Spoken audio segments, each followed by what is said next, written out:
Hi, Assalamu alaikum, and a very good morning, everyone. I would like to welcome you to Johor Conversations, a citizen-centric, sustainable, and inclusive Johor here at Persada Johor. Before we get started, here are some important announcements for you. Please take a moment to register yourself and your attendance at the registration counter located at the foyer. And if you require parking ticket validation, kindly present your touch and go card at the level 4 parking of Persada Johor. We have Wi-Fi available. In order to obtain a network, please proceed to our registration counter to scan for the QR code. And I believe somewhere during this session you might get thirsty. All right, no worries. We have Kuku Water Station just out of this room. And should you need any assistance during this event, feel free to approach any of our committee members. We are here free to assist you throughout the entire session. And we sincerely appreciate your cooperation and attention. And we still are waiting for others to join here today. And please sit back, relax, and I'll get back to you very soon. And you guys at the back there, you are welcome to fill out front seats to get better view of this session. I'll get back to you soon. Thank you.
Hi, Assalamualaikum. Hi, Assalamualaikum warahmatullahi wabarakatuh. Selamat pagi and a very good morning. First and foremost, we would like to welcome our distinguished panelists and also speakers, attendees from Johor Corporation and Group, Johor State Government officials, ladies and gentlemen, and for those who join us online today, welcome to Johor Conversations, a citizen-centric, sustainable and inclusive Johor. Thank you. On behalf of the organizing committee, we would like to extend a heartfelt welcome to each and every one of you. We are truly grateful for your presence here today, especially considering your busy schedule. Ladies and gentlemen, to bless our gathering this morning, let us begin with a dua.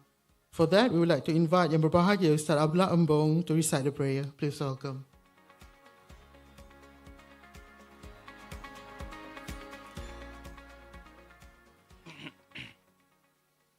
للنبي الكريم وآله وأصحابه الكرام الفاتحة. أعوذ بالله من الشيطان الرجيم. بسم الله الرحمن الرحيم. الحمد لله رب العالمين الرحمن الرحيم مالك يوم الدين. إياك نعبد وإياك نستعين. اهدنا الصراط المستقيم صراط الذين أنعمت عليهم غير المغضوب عليهم ولا الضالين آمين. أعوذ بالله السميع العليم من الشيطان الرجيم. أصبحنا وأصبح الملك لله والحمد لله لا شريك له لا إله إلا هو إليه النشور. أصبحنا على فطرة الإسلام وكلمة الإخلاص وعلى دين نبينا محمد صلى الله عليه وسلم وعلى ملة أبينا إبراهيم حنيفا وما كان من المشركين. رضينا بالله ربا وبالإسلام دينا وبمحمد نبيا ورسولا. سبحان الله وبحمده عدد خلقه ورضا نفسه وزنة عرشه ومداد كلماته. Allahumma ya Allah, on this morning we express our appreciation to you for allowing us to attend Johor Conversation, a citizen-centric, sustainable and inclusive Johor.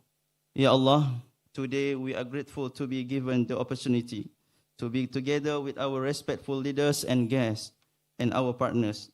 We seek your guidance, Ya Allah, blessing for a smooth progress of this event from the beginning till the end. Allahumma ya Allah, we hope that you will facilitate this collaborative initiative of ours and accept our effort as a noble effort and charity of worship by your side. We pray, Ya Allah, that you can guide us and grant us your blessing so that we can work in harmony. Ya Karim, Ya Rahman, Ya Rahim, Ya Rabbul Arshil Azim. Ya Allah, guide the state of Johor and the nation of Malaysia toward greatness and prosperity, and trust us with the excellence to begin, the strength and wisdom to preserve, and the courage to conclude all ventures ahead in victory. We acknowledge that all matters are under your control, Ya Allah, and that success comes from only Ya Allah. Ya Qadir, you alone have power over all things. Make the days that we are going through with your guidance, through your mercy, continue with excellence through your blessing, and ended with victory through your grace. ربنا تقبل منا دعاءنا وحاجاتنا إنك أنت السميع العليم. اللهم يسر لنا أمورنا مع راحة قلوبنا والسلامة والعافية. ربنا آتنا في الدنيا حسنة وفي الآخرة حسنة وقنا عذاب النار. اللهم اختم لنا بحسن الخاتمة ولا تختم علينا يا الله بسوء الخاتمة. وصلى الله على سيدنا محمد وعلى آله وصحبه وبارك وسلم. سبحان ربك رب العزة عما يصفون والسلام على المرسلين والحمد لله رب العالمين. تقبل الله منكم.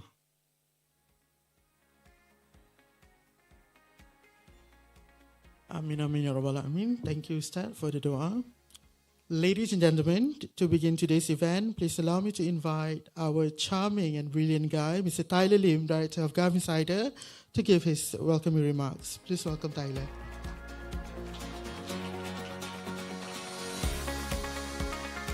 Thank you, Izzat. What you guys, I think, didn't know was that before I came in this room, I saw Izzat sitting outside. And he was telling me he was feeling very nervous. He doesn't know that I'm also equally nervous. Anyway, Izzat has been feeling nervous since we had run the past three Johor conversations. But I think he has been doing a great job, right, so far. So give him a round of applause. Friends from the Johor State Government, distinguished speakers, ladies and gentlemen, and those joining us online, good morning.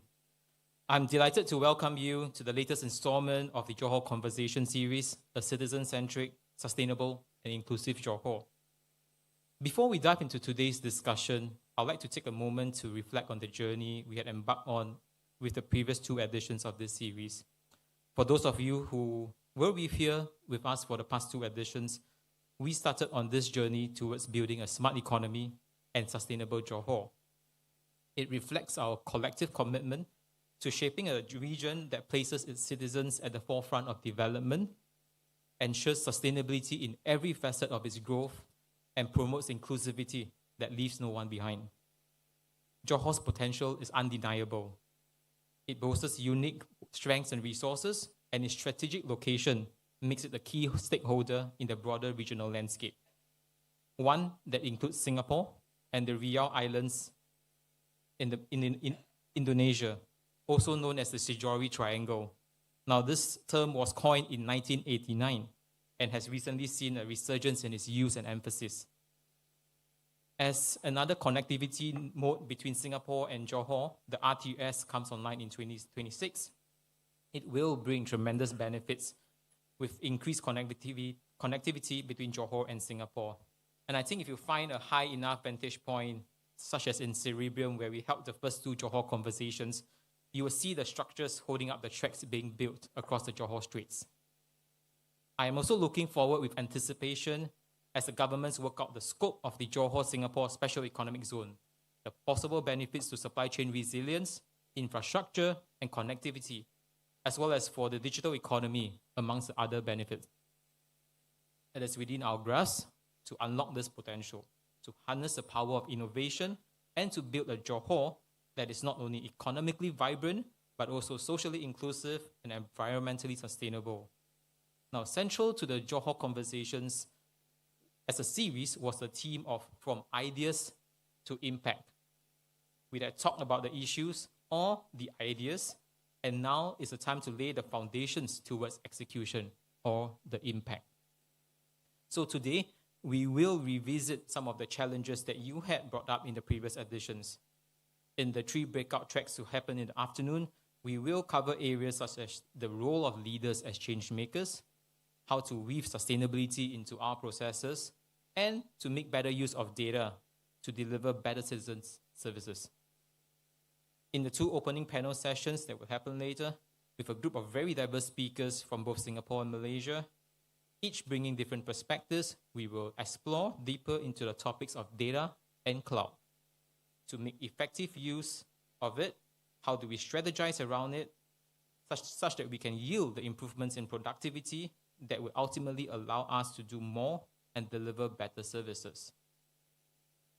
I look forward to a robust conversations and hopefully some debates between the panelists.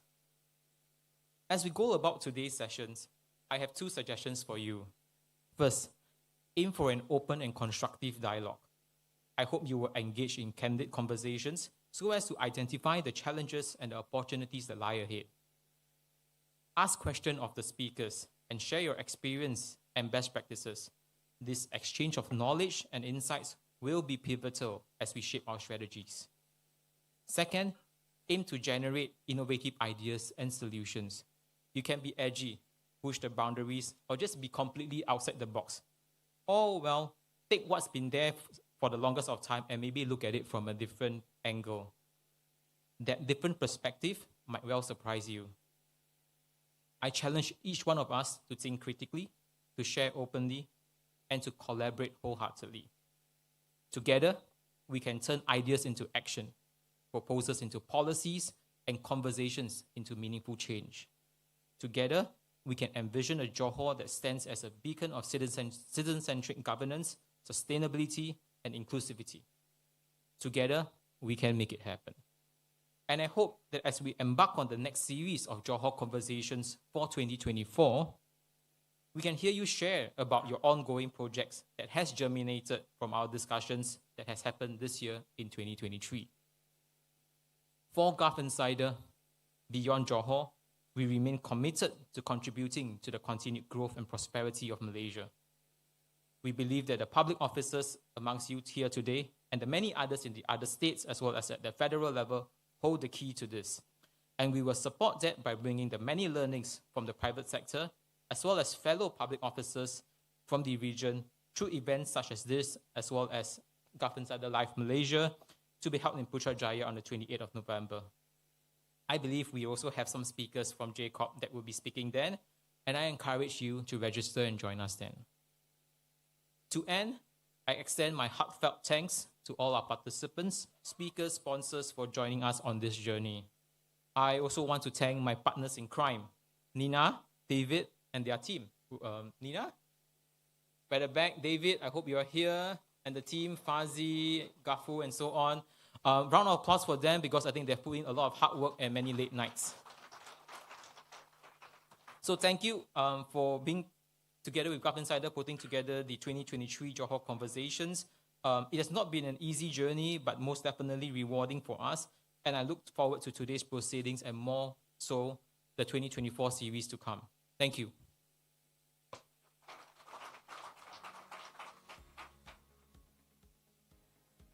Thank you, Tyler. So, ladies and gentlemen, for your information, our Datuk Syed Muhammad is unable to physically attend our today's event, but no worries, there is a recorded message for you today.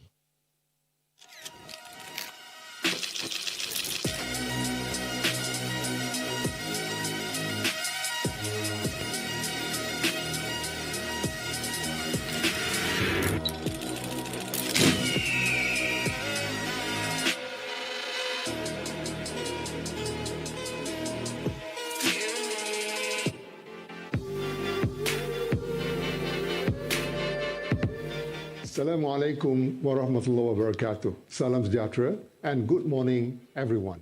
I must sincerely apologize for not being able to join you all in person today.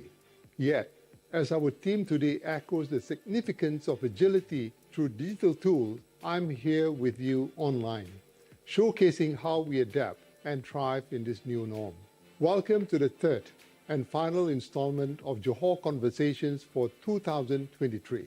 A heartfelt thank you goes out to all our distinguished panelists and speakers for setting aside time in your busy schedules to be with us, participating actively in our Johor Conversations. Since we embarked on this journey in January this year, JCOP has proudly been at the center of a dynamic melting pot of visionary and intellectual personalities from various disciplines shaping the future of Johor. As you step into the arena of Johor Conversations today, you are entering a space where ambition meets action, showcasing Johor's vibrant spirit. Central to our mission at JCOP is the Membina dan Membela purpose of creation, which means creating value, enabling sustainable communities. This guiding principle enables us to foster a vibrant and sustainable Johor, where collaborative efforts between the public and private sectors are shaping a renewed narrative echoing our collective aspirations and ambitions. Whether leading the way in food security or spearheading the future with advanced data centers, our efforts resonate across Johor and ripple beyond our borders, leaving a lasting impact.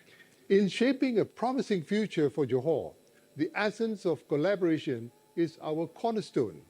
JCOP, in tandem with various stakeholders, is fostering an environment that generates and harnesses the multiplier effects, setting in motion exponential growth and positive transformations across the region. Together, we are crafting a narrative that integrates aspiration with innovation, underpinning the rise of a Johor that is inclusive and vibrant, pulsating with opportunities in every sector. Ladies and gentlemen, today's sessions are designed to address vital issues raised in our past dialogues, offering actionable insights and skills to bring the vision of a thriving Johor to life. A citizen-centric Johor powered by data is set to foster a robust discussion. Our panel of experts will illuminate the transformative potential of data in shaping the future of urban spaces, drawing from global and regional cases. As we steer the conversations that will be taking place today, I'm reminded of the initiative by the city of Gothenburg, Sweden, in the year 2021, where they embarked on an ambitious journey to digitize its operations. Notably, their implementation of IoT solutions saved significant amounts of water and enhanced urban efficiency, pioneering sustainable urban development. Their collaboration with Volvo in geofencing stands as a noteworthy benchmark globally, introducing virtual boundaries to digitally regulate public buses, optimizing safety and reducing carbon emissions. This advancement provoked reflection on how Johor can adapt these innovative approaches, catalyzing a promising future for our region. Our panel's insights today are not just essential for comprehending the evolving relationship between data, policy making, and urban transformation, but also pivotal in offering high-level, probable solutions to advance our collective goals. Ladies and gentlemen, today's discussion is right at the heart of the big changes happening in our corner of the world. We are eager to dive into the hot topic of transforming public sector services through cloud computing, a story that is being written not just globally, but right here in our vibrant region. In Asia, we are seeing a wave of exciting advancements in the digital realm, with a strong focus on building a digital future that's secure and private. This is exactly the path we are walking here in Johor, notably with the exciting steps being taken at our Sedenak Tech Park or STEP data centers, placing us at the forefront of this exciting regional transformation. As we discuss transformations and future-ready initiatives, it's essential to shine a spotlight on another remarkable endeavor, the Ibrahim Technopolis, or IPTEC, located in Kulai district. This massive 7,290-acre development is setting the stage as a prototype and testbed for innovative technologies in creating smart, sustainable townships. Through partnerships with both local and international stakeholders, IPTEC offers unique propositions that redefine our way of life.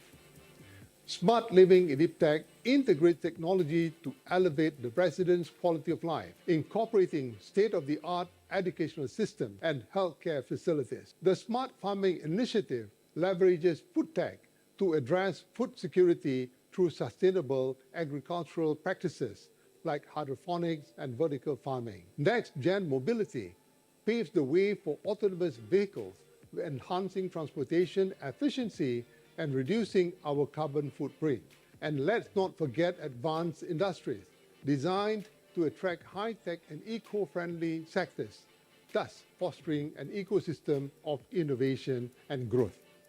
Moreover, our workshop on redefining sustainability solutions in Johor promises to equip us with knowledge to leverage digital tools for enhanced sustainability, extracting practical insight from successful case studies globally. Our roundtable on resilient and user-friendly digital services offers practical ideas for applications, drawing inspiration from Iceland's innovative approach to digital innovation, which has not only transformed policy, but also significantly enhanced user experience. Looking ahead, Jacob's unwavering commitment to fostering a citizen-centric, sustainable, and inclusive Johor remains firm. We celebrate not only our achievements, but anticipate the vibrant and promising future awaiting us. In today's interconnected business environment, collaboration stands as a cornerstone, driving sustainable growth and fostering a unified, bright future. Before I conclude, I would like to extend a special word of gratitude to our co-organizing partner, the Gulf Insider team. Your collaboration has been instrumental in bringing the Johor conversations to life, fostering a platform where inspiration meets innovation. As we set the stage for enriching discussions and knowledge sharing, I wish each and every one of you an enjoyable and fruitful event. May this platform be a catalyst for weaving a tapestry of innovative ideas and sustainable solutions for a brighter Johor. Thank you, and wabillahi taufiq wal hidayah. Wassalamu alaikum warahmatullahi wabarakatuh.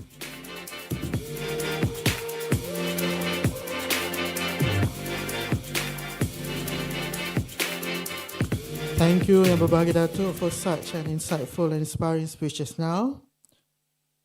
Ladies and gentlemen, next allow me to invite Mr. Fabian Bigar, Chief Executive Officer of My Digital, to deliver his keynote address. Please welcome.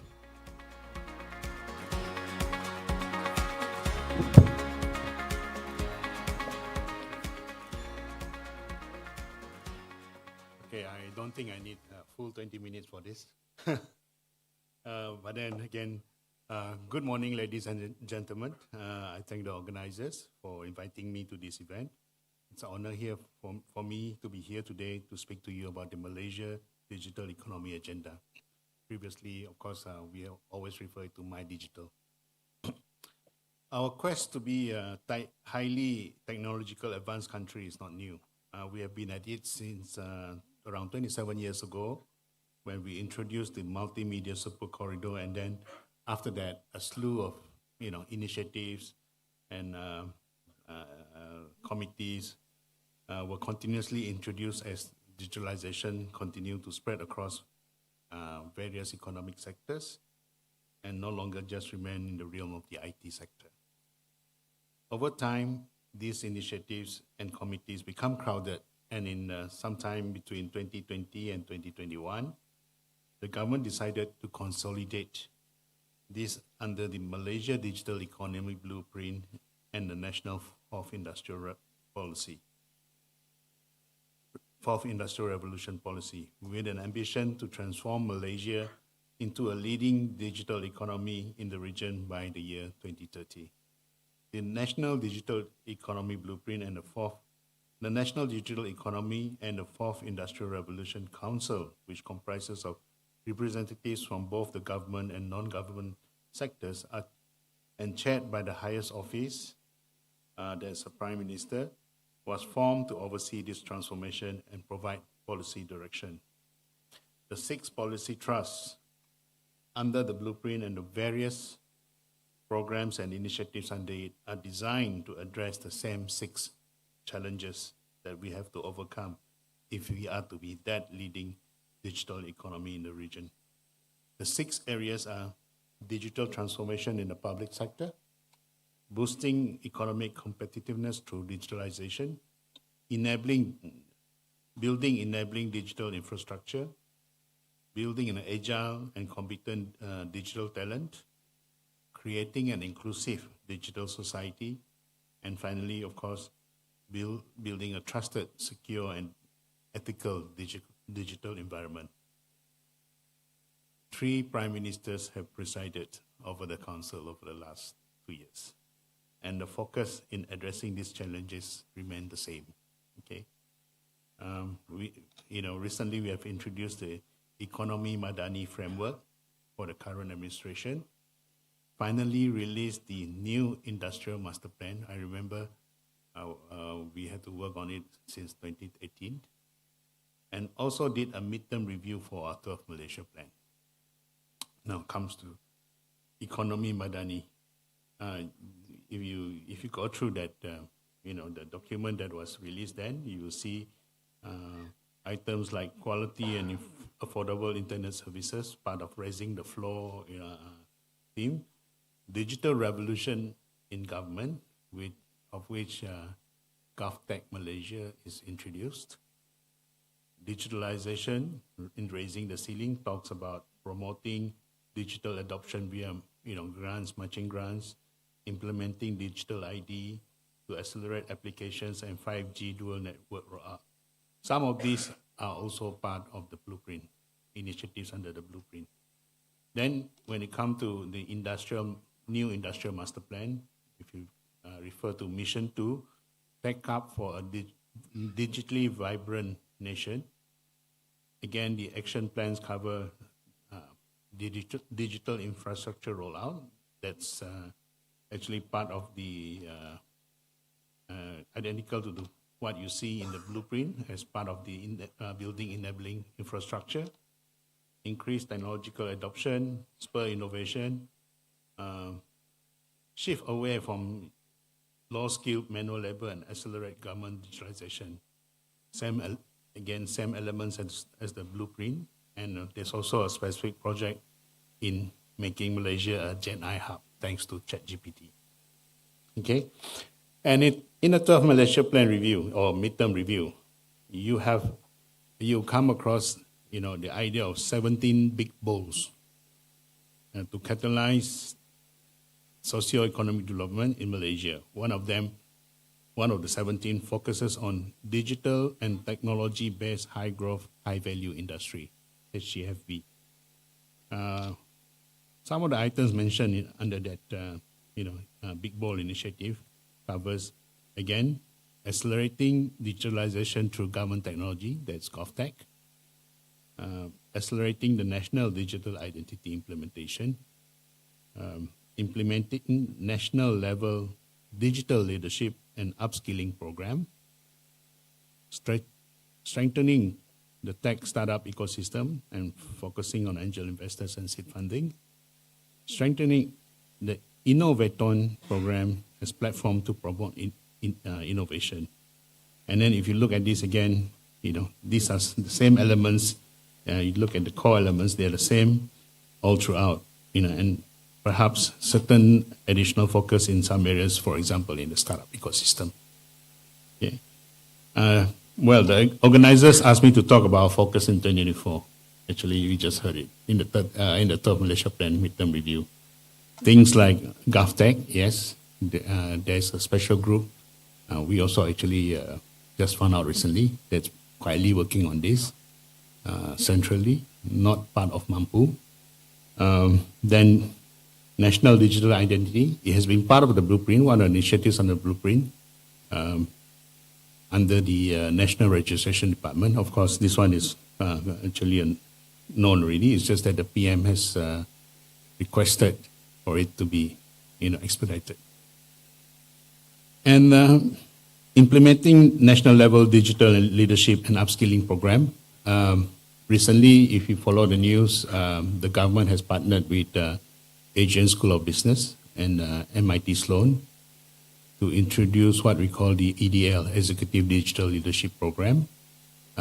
It's a program where, it's not just any leadership courses offered by the usual institutions, but this is infused with what we call tech immersion piece, meaning apart from classroom and normal lectures about leadership, digital leadership, we also have invited tech companies like Microsoft, Google, IBM, AWS, and also C Limited to actually come in and also bring the participants to look into the inner workings of these companies. And that's the different part. And this also stand out because of our frustration. I'm being frank here. In the past, when certain organizations, whether it's public or private, when we try to engage in a conversation around digitalization, digital transformation, first response we get, talk to our IT department. So that's a common problem actually. So hence we felt that this is something that we need to address. And another thing about this program, if I may elaborate on it, is that there's an element of subsidy to encourage people to participate. Of course, for civil servants, when we define civil servants, actually Sarawak, my home state, they asked me, do you cover civil servants Sarawak as well? I said, well, we said civil servants, we did not discriminate whether it's federal or state level, because I know Johor, you also have your own state civil service. We actually cover the entire piece. And for the rest from the private sector, as long as they're Malaysians, there's an element of subsidy. For example, SMEs, they get 50% off the cost fee. So you can go to the ASB website and actually register. Not promoting it, but just telling it. Okay. Then there's also the national, what we call skills at scale. Skill at scales just literally means that we want to liberalize the mass training or upskilling programs. This is something in the works. We are working with a tech company to actually build a platform where these things can be, implemented. Meaning, anybody who have training capacity, access capacity, can offer their services to the general public, and in turn, the general public can, obtain these services at a lower cost. Okay, that's on skills on scale, and then on the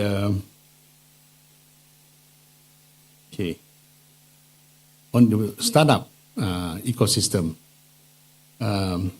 Not sure that you have followed this in the press also. I think there's an ambition to make Malaysia, of course they use the term KL, to be the top 20 ecosystem, place for startup ecosystem. And there will be a big announcement next year. And the first piece that we were tasked to do is actually to streamline, or so-called to introduce a single window for the startup ecosystem. You now have the so-called My Startup portal. So we are saying that it's not good enough. You need to be able to transact, within that platform. And when we actually embark on this, we map out the entire journey of a life cycle of a startup.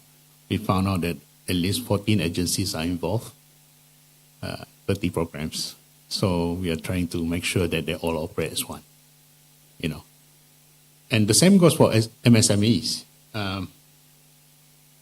Sometime last year, in fact, it was just the report was just released this year. We worked with World Bank also to map out the MSME so-called digitalization programs.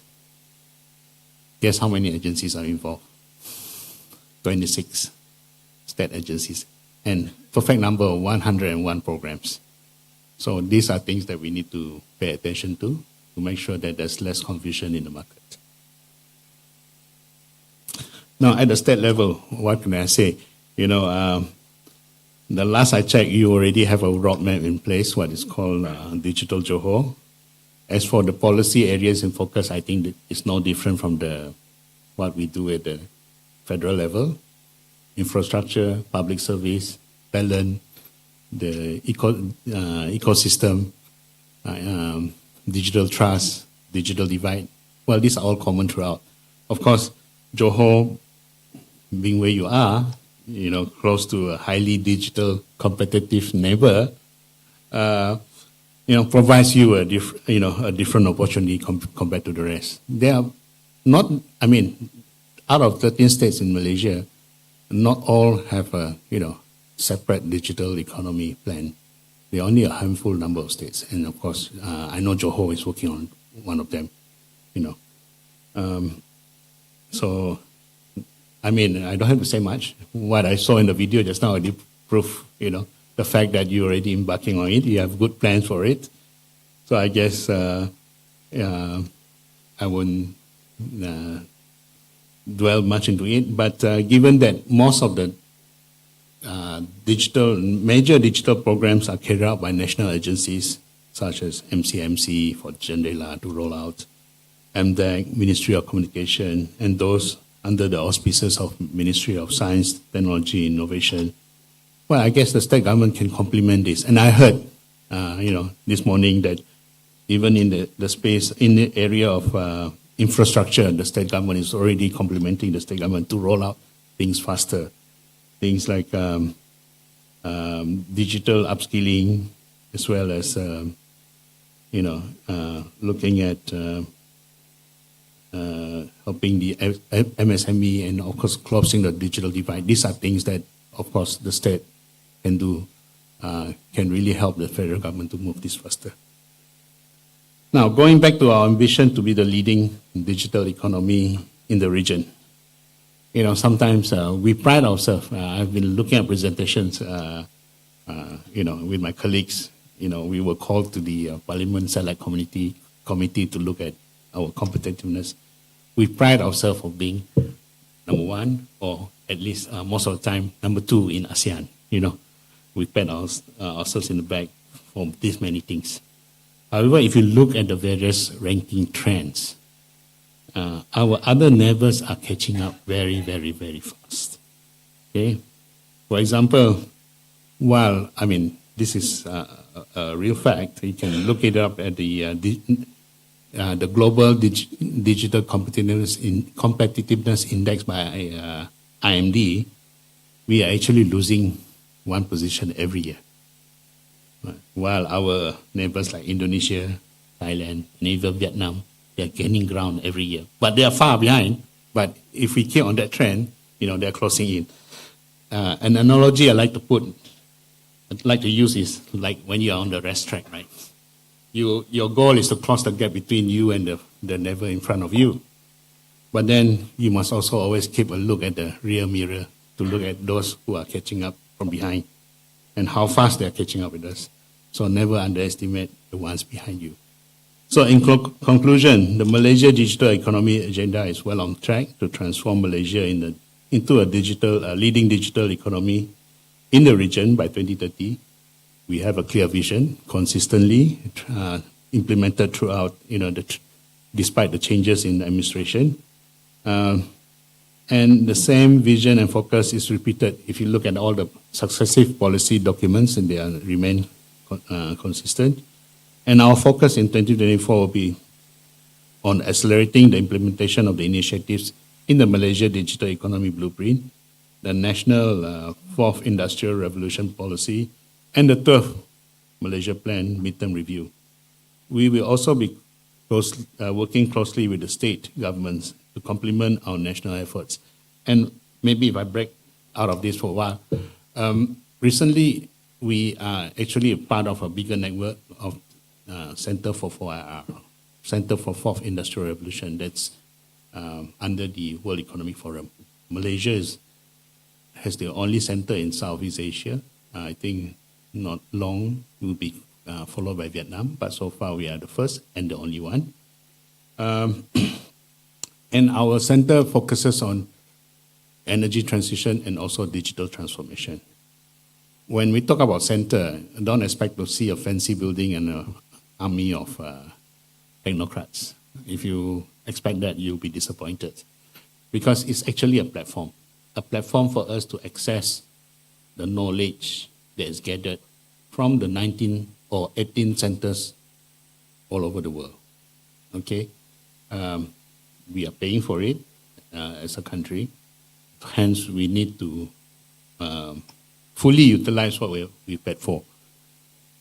What do we do in the center? What are the things that they do? It's actually a place where the various stakeholders, whether it's federal government, state governments, and also the private sector, can come together and say, look, we have a problem to solve. We have to, for example, recently we released the economic report, or a report on the economic implication of Malaysia for generative AI. People have been talking about generative AI. You have seen reports from McKinsey talking about the global trends, but nobody did one on Malaysia. We realized that, so we decided, to work with Microsoft and Access Partnership to come up with a simple Malaysian report to start the conversation. These are things we can do. If you want to look at energy transition, probably you want to look at how do we address some of the speed bumps in implementing NETR for that matter. And I would like to invite agencies within the state government to also utilize this platform, because it's not just us, working together that we source need, but we have access to all the knowledge that's outside. And some of the solutions that were implemented in some of these centers across the globe. Okay, so back to my to close my my speech. Okay. So I'm confident that we can achieve our digital ambitions. However, we must never underestimate the competition. Our neighbors are catching up fast, and we must continue to innovate and invest in our digital infrastructure, talent, and to ensure digital adoption by businesses and the people. We must also ensure that everyone benefits from the digital economy regardless of background or location. Together, we can build a digital Malaysia that is inclusive, prosperous, and sustainable. Thank you very much.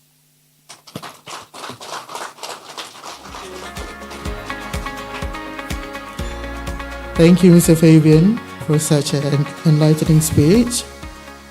Ladies and gentlemen, moving on to the next session, I would like to pass the mic to my buddy, Mr. Shu from Gulf Insider, to moderate our first plenary session for today. Welcome, Shu.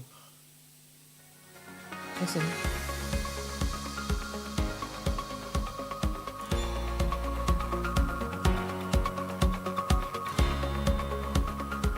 Hi everyone. Yeah, good morning. You've just heard the opening keynote. Sorry. Yeah. So you just heard the opening keynote. A lot of interesting programs talking about how the federal, state governments and private sector need to come together to solve problems. So I'd like to invite for this session, we bring together some policymakers, data experts, and industry players to discuss how data can best be wielded to serve the rakyat.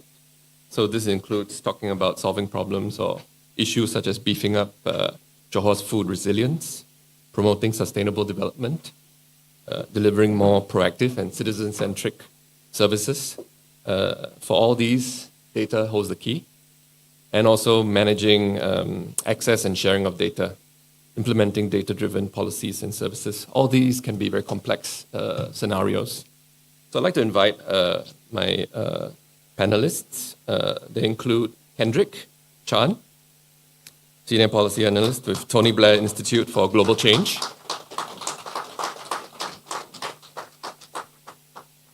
Maimuna Jafar, Director and Head of Technology and Innovation, Iskandar Regional Development Authority. Robert Tai, Head of Digital and Analytics Unit, Vice President, Malaysian Industry Government Group for High Technology. And of course, Sharin Ismail, Consulting Leader with PwC Malaysia.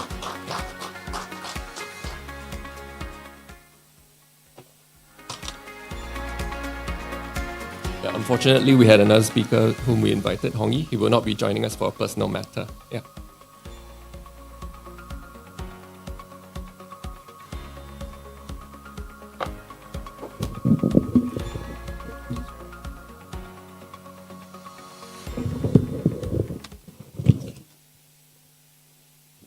All right.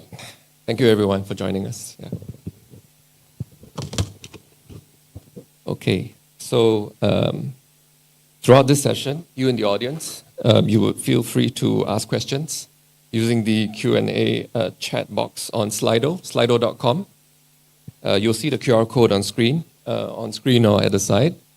And we'll also be flashing the QR code later.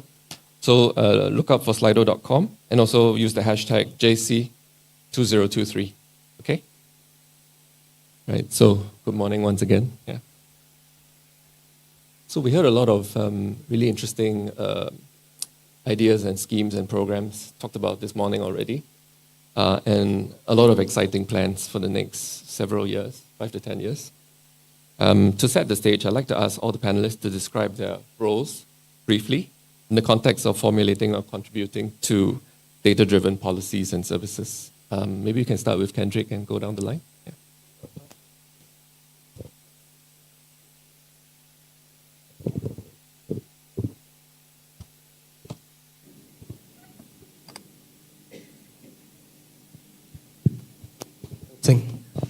Okay, thanks very much.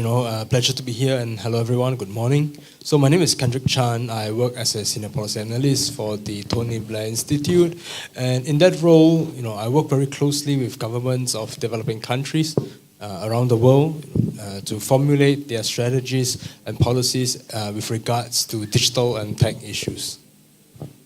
Hand over to the next speaker. Hello, good morning everyone. So actually for IRDA in 2017 we actually realized that technology innovation digital will be the in thing for the years ahead. So for Iskandar Malaysia we always talk about sustainability, but in 2017 we believe that we need technology innovation to accelerate, especially on the digital, to accelerate our sustainability targets that also include the communities, investor and so forth. So in IRDA, under technology and innovation, there are actually 4 work streams. So of course we are focusing on smart city.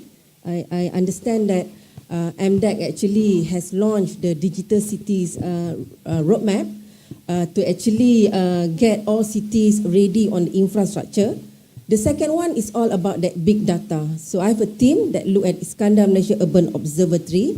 The third work stream is actually on digital commercialization. I think we talk about SME transformation and stuff like that. And of course, we always tie ourselves to the SDG. So we are looking at how IRDA also can practice ESG. And lastly, of course, IT. I think just now Fabian talks about now if you want to do smart city, you don't go to IT team, you go to the technology and innovation team. And maybe when you talk to us, we are encompassing and our team are currently quite sustainable. Yeah, that will be. Morning. My name is Robert. I'm the VP for Digital Analytics Units. I work for the Malaysian Government Industry, the Malaysia Industry Government Group for High Technologies. In short, is MIGHT. We are an organization under the purview of the Ministry of Science and Technology. Basically, at MIGHT, my role basically involves data analytics as well as IT. And we serve, because MIGHT, we do a lot of policy recommendation, policy studies. Some of the policies that you've probably come across would be MITI's Industry Forward on Industry 4.0. These are some of the documents that MIGHT has been that sort of, quote unquote, the kitchen behind it that does all the analysis and the recommendations. So my role essentially is to facilitate in mining data and doing all this data analysis for some of these policy studies. And in addition to that, we are also facilitating the Ministry of Science and Technologies on analyzing the Global Innovation Index. Earlier on, Fabian did mention about the competitive index, but what we're looking at is more on the Global Innovation Index from WIPO. Yeah? So we did quite a fair bit of analysis for the midterm review for the 12 MP. So these are some of the work that we do here at MIGHT. Yeah, thank you. Thank you. Assalamualaikum and good morning, everyone. Quickly about myself, I'm Sharin Ismail. I lead the consulting practice for PwC Malaysia. I've done quite a number of work with government ministries and agencies, and Fabian did mention about National Digital ID. I had the opportunity to lead the development of a blueprint for National Digital ID. That's something that we're all proud of. I had also the opportunity to work with many agencies and government ministries, focusing a lot more on digital transformation, setting up the policies on specific areas that the government wants us to do. And in the many years of my involvement with the government and ministries and agencies, I think data is key. As you know, data is going to be a very important element on how agencies, ministry want to drive what need to be done, how they want to improve their services, as also particularly driving a lot of new capabilities to support the stakeholder that they have. So that's a quick one about myself. Oh, thank you so much. Yeah. So next, I'd like to ask each of the panelists to offer some context about leveraging data for policies and services to innovate and better serve the people. So I'll ask Maimuna, in tech, right, there's this saying that you have to move fast and break things in order to get things done. And that's what I think Facebook even used as a motto. But I think there's some sensitivities here in terms of how you would leverage data. So Maimuna, if I could ask you, what are the primary challenges that federal and local governments, such as here in Johor, face in delivering data-driven policies and services? Yeah. Yeah, we have started to look at Urban Observatory, our key project in actually to collate standardized data as well as data analytics for Iskandar, Malaysia. And we have started this since 2015. Yeah. So actually for the government agencies, although everyone is actually collecting data, so our challenge is how we can share the data. And I think based on our experience, not only sharing the data, but also the data standards. Because we realized that when we started to collect data at local authority, at state agencies, and even some federal agency, the data attributes are totally different from one to each other. Because I guess currently in Malaysia, when you keep data, you keep it the way that you want to keep it. So to me, we are having problem trying to clean up the data. And I think what we've been doing is actually trying to make sure that data are clean and we can actually link to each other. But more importantly, we hope that actually we are also subscribing to Mampu because we are a government agency.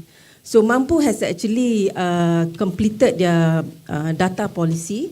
So all of the government agency can use that for a start. But I think each government agency has to also develop their own SOP on data. Because sometimes we actually don't understand which data is sensitive and which is not. And I think for Johor, we are quite specific. I know there are some maybe Singaporean people here. So our data sharing with Singapore, we need to be sensitive because there are some bilateral matters actually related between us. So I think secondly, what I want to stress here is that perhaps with the Johor Digital Master Plan up and roll out, what we need is actually a data governance management. So perhaps with data management led by the state government agency, I'm also looking at collaboration at working level. Maybe we are talking to Plan Malaysia, BPAN, how we can do a task force to actually do this at our level. And hopefully with the Digital Master Plan launch, prepared by PwC, hopefully we can fast track this process. So data governance management is also quite important so that we are at par and everyone talk about the same thing. Yeah. Thank you for that. Yeah. Kendrick, I have a question for you. How can data-driven policies and services be designed in a way that actively involves and engages the citizen? Yeah, thanks very much for the question. So you mentioned, active involvement and engagement. I think, for active involvement and also meaningful engagement, I think it's very important that governments realize that, if you want citizen engagement, you actually need to build a lot of citizen trust in data and technology. So there's a lot of ways in which you can build trust, but there are some key ones that I'm going to highlight and focus today. So the first one is ensuring that users or people who will be affected by data use, whose data will be shared, actually have a way to feedback. There should be a feedback mechanism for them to feedback, not just in the user experience or the post-service kind of feedback time, but also in the case of feedback into the policy formulation as well as the service delivery design process. So that's one way you can do, get this feedback mechanism channels right during the design process. The second thing will be to ensure that there are appropriate and clear, legal channels, legal pillars that outline very clearly, what data will be used and for what purposes. I think if you can get these two things right, there will be a lot of user confidence There will be a lot of trust within this data, driven policies that will be rolled out, and that's half the battle won. Because once people realize that, hey, my feedback matters, I have a say in things, I know where my data is going, I'm more empowered. I feel more empowered to provide even more feedback into the process. So this is how governments should be designing their data-driven services and policies. And where have you been observing such an evolution, or maybe is this something you're advising in certain scenarios or certain places? Yeah. I think the main challenge that I've observed is that a lot of governments, they have very, very good intentions, but the main problem comes with implementation. With implementation, they said, okay, we want to have data that is open, that is transparent, and then they realize they make this sort of commitment, and then they realize that, okay, we really can't do that. There's a lot of loopholes and obstacles along the way that needs to be patched up. And as a result of this, citizens have what they call, fatigue. So if you look at the idea of digital ID, right, you would have one-stop registration. You have that registration, and that ID allows you to share. A lot of government agencies can see, it's a one-time registration thing. In the countries that I work with, some of them say that, because the data is, as my fellow panelist said, data is not interoperable, they don't share data, it's not standardized. You have to register for the same thing, provide the same information so many times, which leads to citizens asking, so what exactly are you using my data for? Why do you need to collect the same thing, same information, sensitive information so many times? Okay. Robert, I have a question for you. Yeah. So with the increased use of data, what measures and strategies could be put in place to ensure the privacy and the security of citizens' data? Yeah, I guess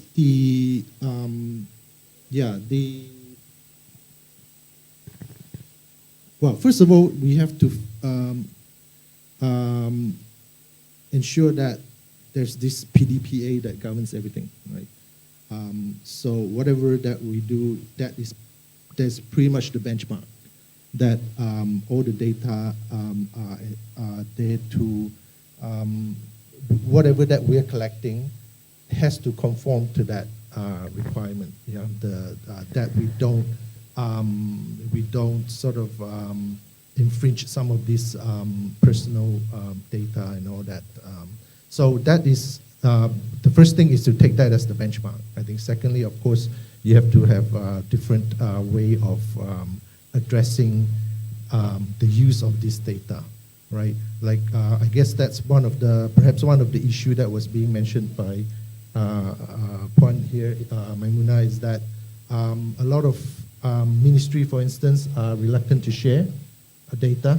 Very often is because there are data that could potentially infringe PDPA, for instance, right? So I guess, again, you have to ensure that some of this data,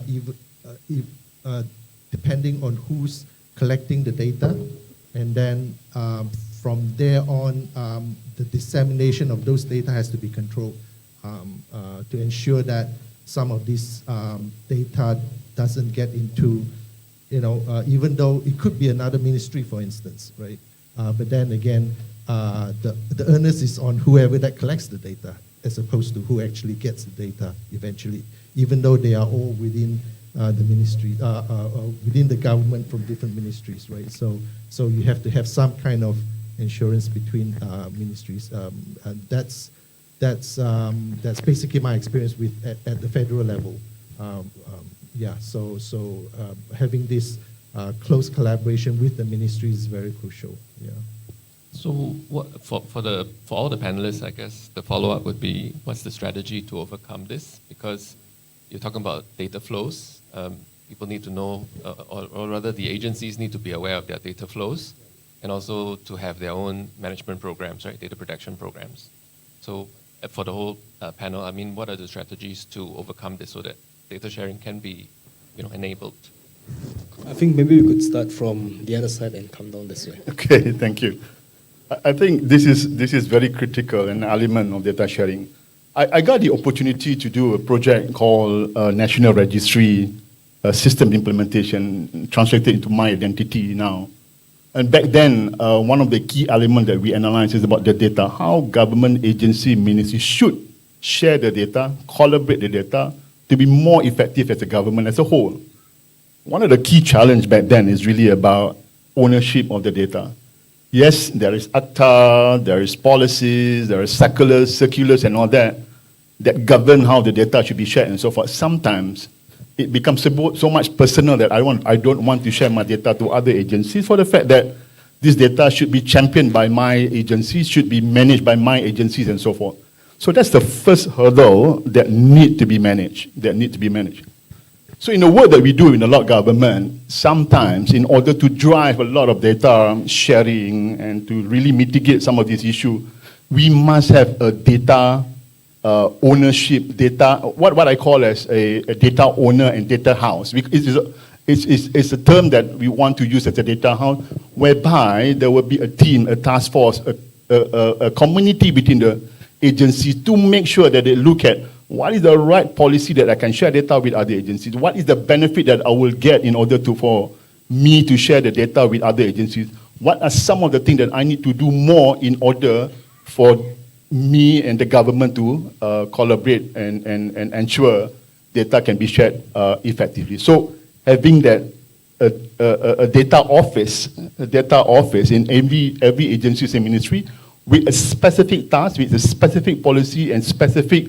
KPI would be very key to make sure that data can be shared across all the agencies. This has been done in a lot of other countries and so forth, and we have done it successfully, but we need to do more on this front. Yeah. Robert, do you have anything to add? Yeah, I think I'm mostly coming from the federal level.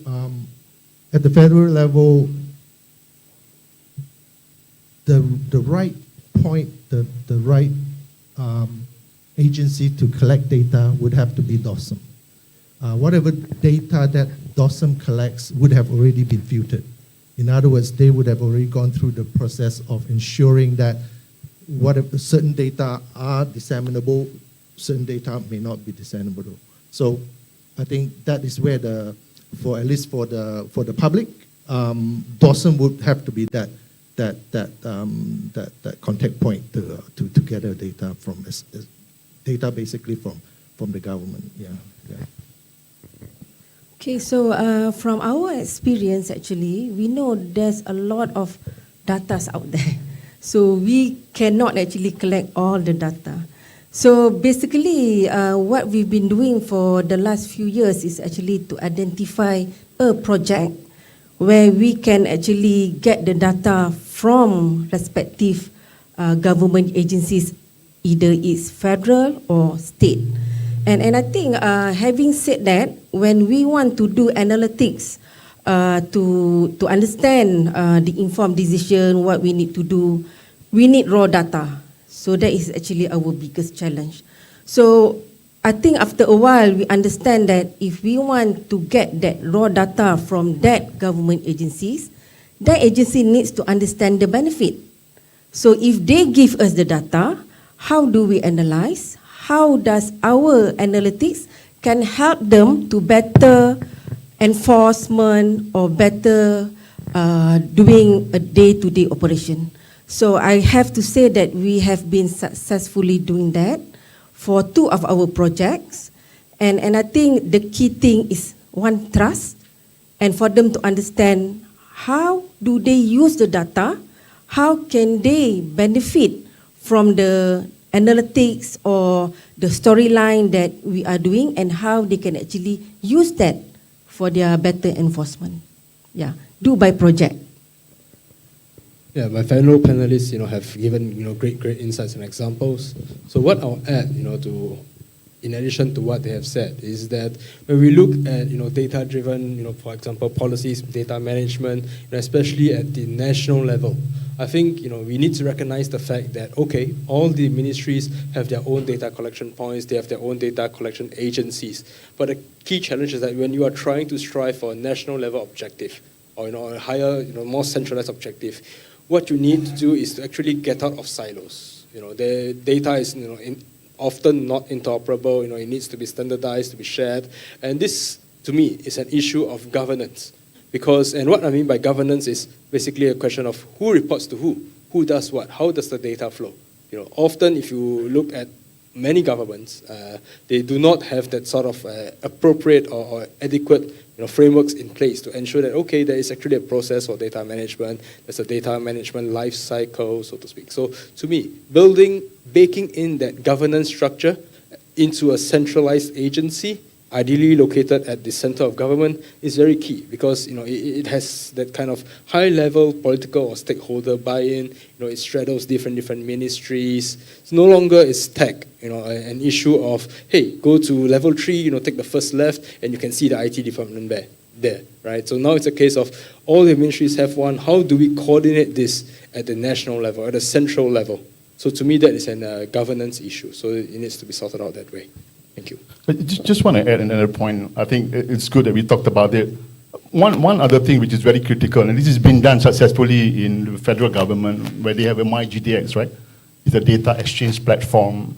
And I think this is something that the state government, Johor or whoever else, should have a data exchange platform to facilitate a lot of sharing among the agencies and ministries. I know it's been done by point-to-point data sharing within the agencies and so forth, but you must have one strong platform to allow a very seamless data exchange among the agencies and stakeholders of the government that then you can drive a lot more capabilities that you want to have within the states. That's my point. Another point that I wanted to highlight.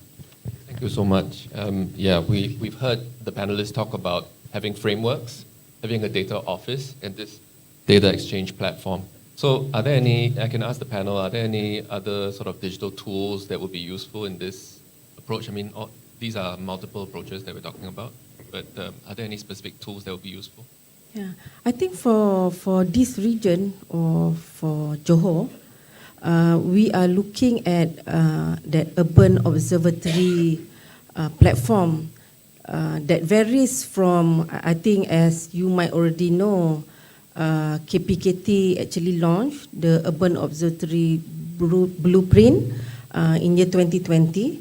So that will be escalated to all about 157 local authorities in Malaysia. So for the start, Iskandar Malaysia, Johor Bahru will be the pilot for that program. So under this area, the Iskandar Malaysia Urban Observatory has been given some funding to pilot this data collection, collate, analytics, and so forth. So at Johor level, we are in agreement that Johor Urban Observatory for the start will look at local authorities outside Iskandar Malaysia, but they will be using the same system architecture, the enterprise that IMEO will have. So we are hoping that with governance, again, we're talking about governance, the right governance, we hope that this data sharing between government agencies as well as private sector perhaps can help us to better use data to analyze for any informed decision when we talk about policy, planning, and other intervention as well. So we are hoping that year 2024 and forward. Yeah. So to better derive value out of the data and also to innovate, I guess. Yeah. A question for Sharon. How do you envision improving data literacy among both policymakers and citizens to, as what Maimuna was just saying, making better data-driven decisions and also to be more effective and transparent? And is there any research PwC has on this? Okay. I think this is a very important element. We can all talk about the data sharing and all that. And literacy is going to be very, very important element to make sure that we can appreciate data that we manage, data that we operate, and data that we process. So I just want to take a step back. What does data literacy mean? Right? It's not about knowing what data that you have. It is about ability to analyze the data. That's number one. You must have the capability to analyze the data. Number two, about how the analyzed data is shared across the various parties that you need to have in a form that is understood. This is where the visualization data, visualization is going to be very important. And third, which is to me is very important, is making sure that the sharing of that information, sharing of the data, get benefits to the various stakeholders that you want. In the context of government agencies, will be the citizen that you are dealing with. So that's going to be the three important elements of data literacy. All right. So that's number one. Now, to the questions of what do you need to do more in order to make sure that data literacy is well recognized among the agencies and ministries, there are many ways, right? We can talk about training, we can talk about workshop, we can talk about data awareness and so forth, right? But to me, the most important element of how do we make sure that data literacy get populated across agencies and ministries, number one is about culture change, right? You must have a culture change. You make sure that at the end of the day, I'm willing to share the data, I'm willing to actually receive data, I'm willing to make sure that data is recognized and used effectively within my agencies and ministry. Number two is about making sure that I have a leadership support in the way that, in whatever that I do. It has to cut across, it has to be in the level of the head of the agency, the head of the ministry, to drive what data improvement that you need to do. And last but not least is to make sure that, going back to what I said just now, the platform to facilitate the improvement of the data literacy that can be used effectively by everybody to make sure that they understand how data can be shared. Across the citizens and so forth, I think more importantly is we must start from having educations or at the school level, at the university level, so that people would have the capability to know more about the data. The awareness of the data must happen at the citizen level so that they are also aware of what data that need to be processed and how they can help to facilitate the data. And more importantly, you must have the platform seamless enough for citizens to understand how I can help to process the data and how can I benefit the data that the government wants to share. So that's my point of view of data literacy from the perspective of government and the key stakeholder that deal with, particularly in citizens. Maybe I just add a little bit. I think a lot of the issue lies on collection.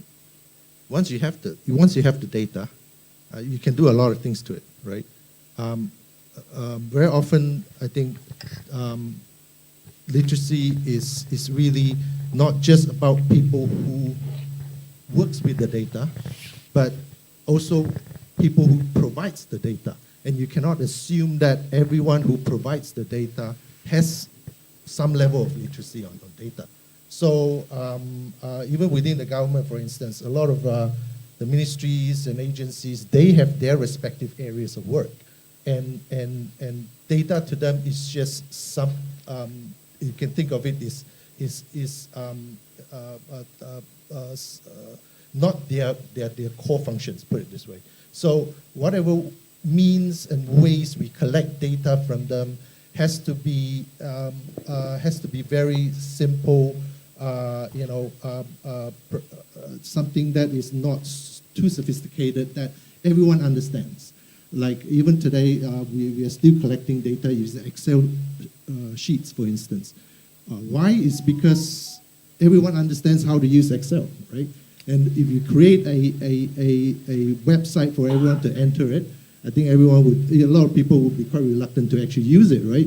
So, but if you have an Excel sheet, everyone knows how to use it and just collect it. Yes, it is manual, but it's effective, right? So I think that's the key, at least to start off with.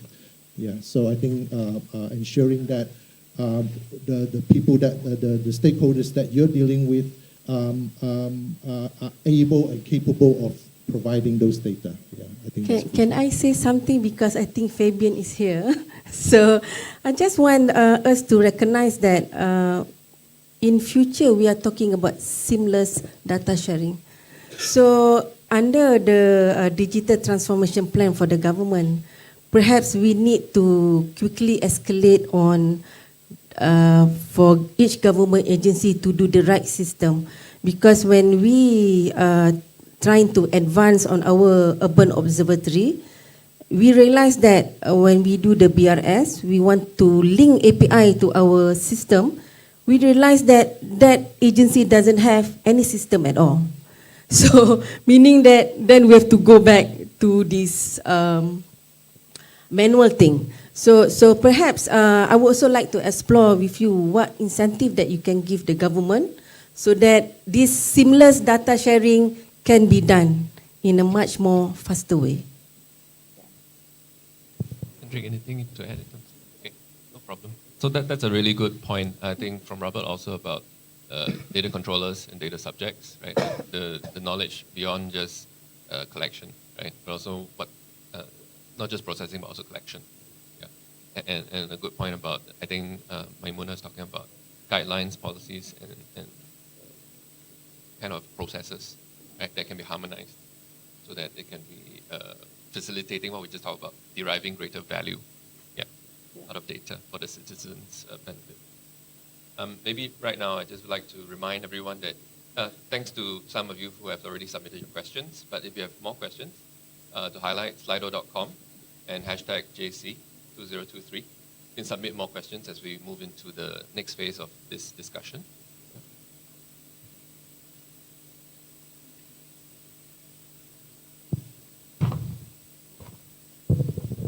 Okay, so now we have a question about, and this is for all panelists, how do we ensure that data-driven services are accessible, right? Accessible and beneficial to all citizens? And also, what's the ways to measure the impact of such policies? Again, we can just go down the panel. Yeah, sure. So, when we talk about measuring impact, right, I work with a lot of governments, and I think, I always tell them, you know your citizens best, you know your needs best, and, you would know how to measure impact.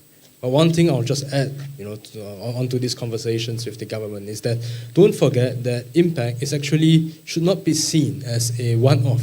Like, okay, by this time and date, if we've attained that, that's impact done, let's wrap up, let's go home. Rather, I would tell them that, suggest to them that impact is actually an ongoing process of refinement, of reiteration. So it's not about, okay, by 2025, we've attained 25% digital literacy, job well done, let's go, right? It's a case of, okay, so how, by the time we get to 2025, okay, we have achieved this, but how do we constantly ensure that impact? How do we reiterate and build upon what we have achieved?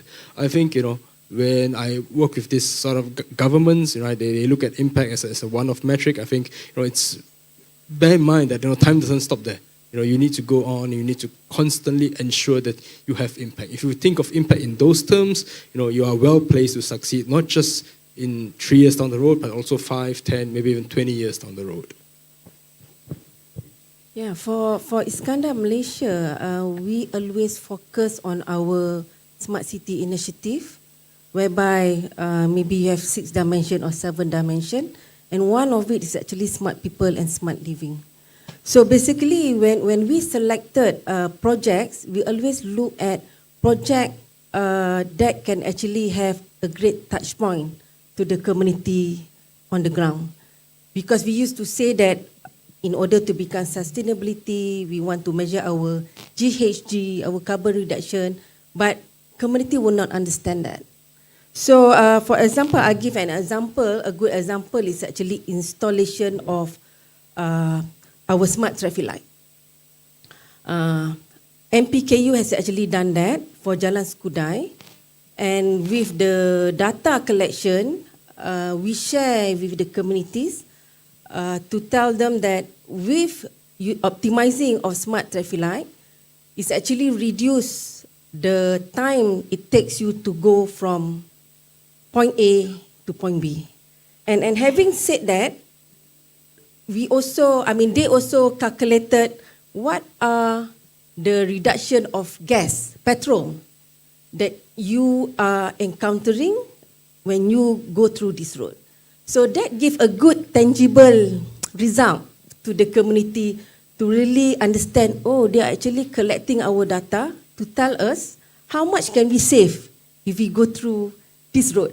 Yeah, when you talk about dollars and cents, I Yes. think you get their attention. Yes, we get their attention. But at the same time, is also cater to us, because when we talk about reduced time traveling, it's also contribute back to the reduction of GHG, because that will be our ultimate sustainability that we want to be. So what I'm trying to say is that establish a tangible outcome and result that community can understand and share that story with them. Then they will understand why we are actually collecting that data. Yeah. They'll feel like they're participants. Yes, then they can actually participate. Right. Yeah, I think as what we had heard, measurement of data, there's no universal way of what is the best way. It all depends on what data you're measuring, right? Now, in the case from point is that, you're measuring the time, the cost, and so forth. But what is more important, I think, or just as important, would have to be having the ability to benchmark against what others are doing.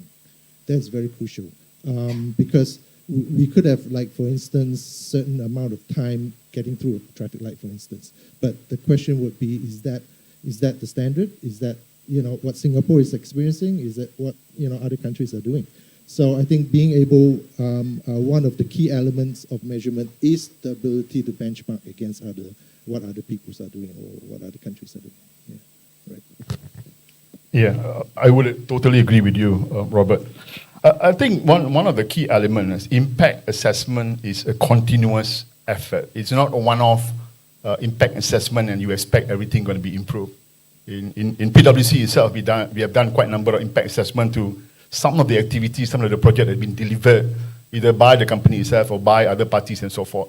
And our finding shows that the impact assessment that has been done, we found quite a number of changes that had happened during the implementation deviate from the whatever that has been put into the blueprint. Hence, the impact has not been very successful to what has been documented in the blueprint that has been delivered.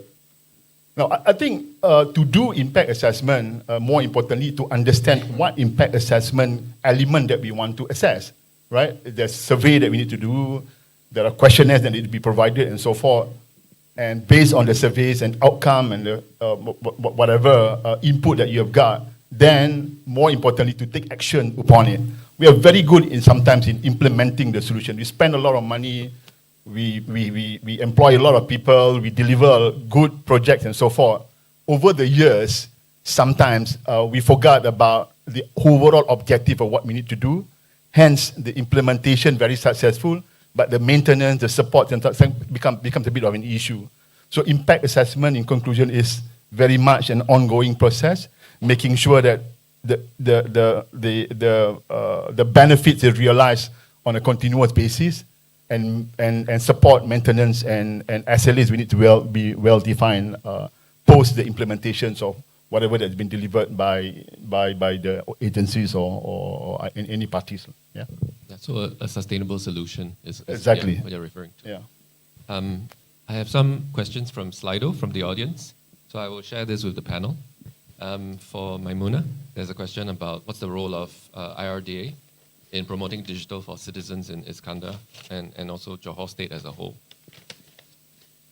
Okay, like I mentioned just now, when we actually develop technology innovation division in IRDA, we realized that moving forward is all about digital. So again, as the IRDA is actually the driver for economy, so we are actually focusing on digital online businesses for the SMEs.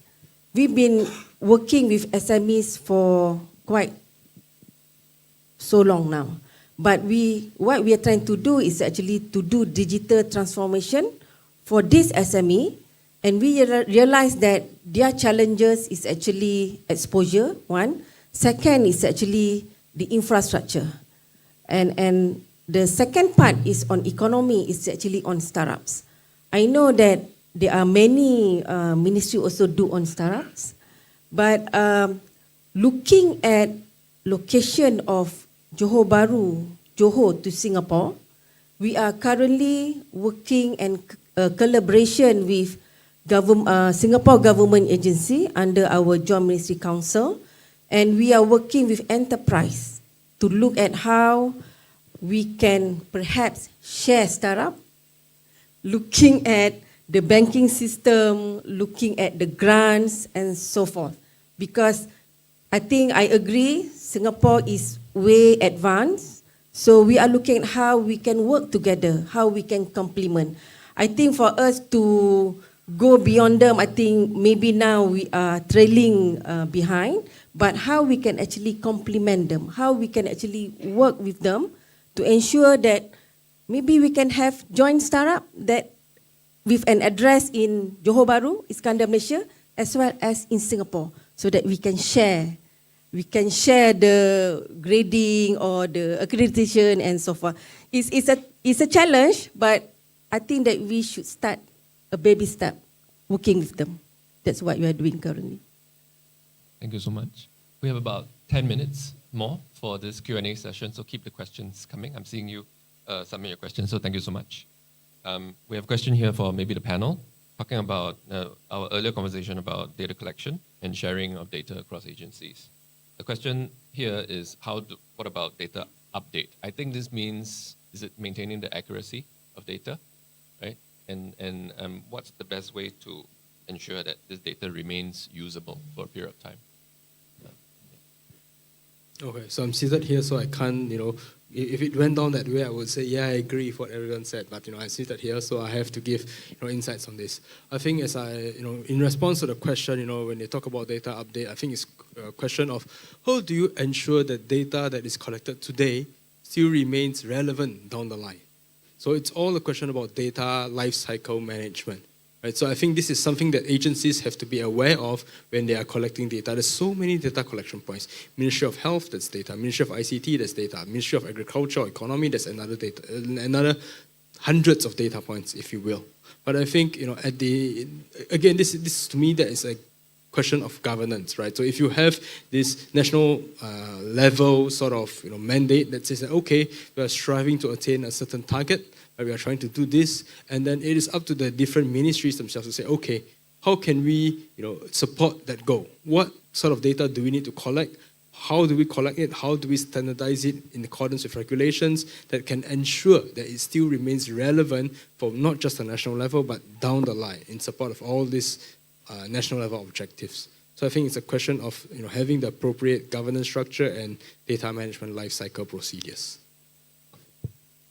And there's anything else to add? Yeah, maybe just to add, when we're talking about updating of data,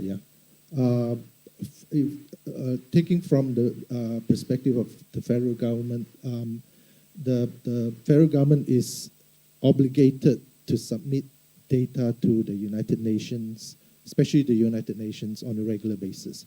So, so from that perspective, you can assure that the macro data that the government submits to United Nations is regularly updated, and the period depends on how UN defines it. Some would be yearly, some would be quarterly, and some is bi-yearly as well. So it will be regularly updated. That is for sure. Yeah, right.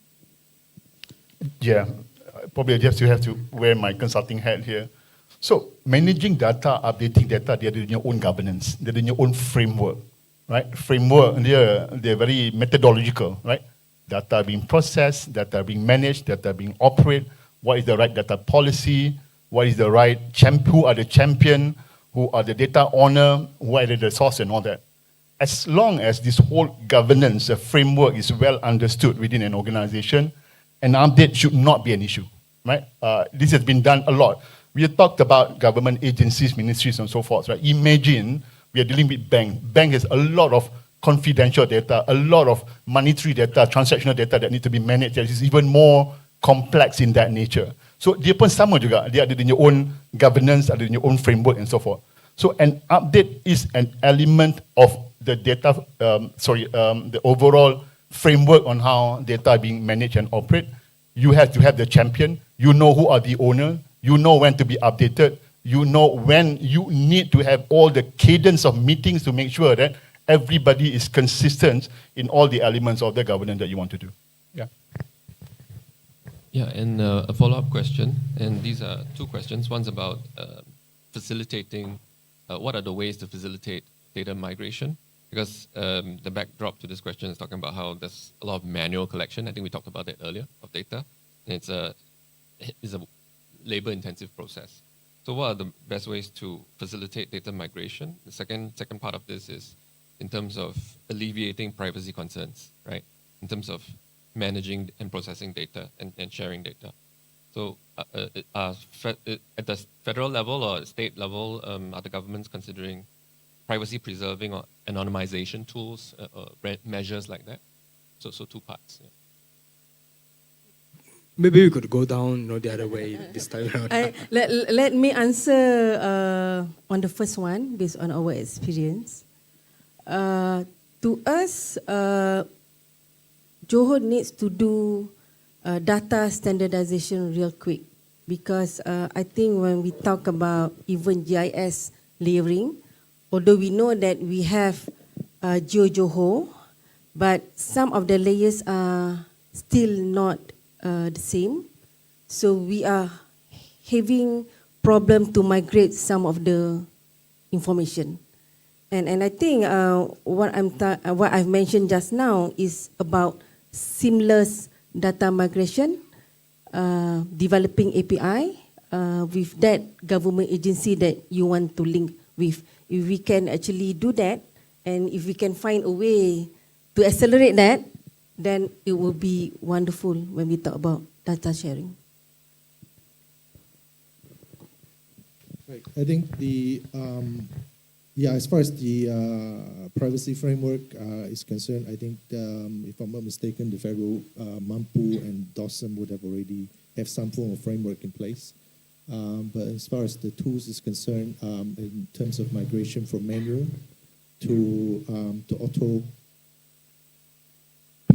transfer, it depends on the type of data, right? So if it's a new set of data that we're trying to collect, and that could probably start with manual process, but eventually there would be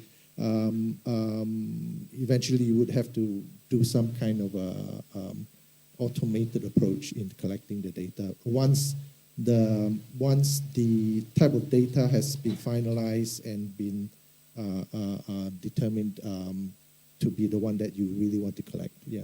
Right. Yeah, I can't answer specifically on how best to do the data migration, but I know why the question is asked. In any system implementation, complex system implementation, data migration is always a challenge, right? That's the last piece of milestone in any engagement and any project and all that before you go into a production environment.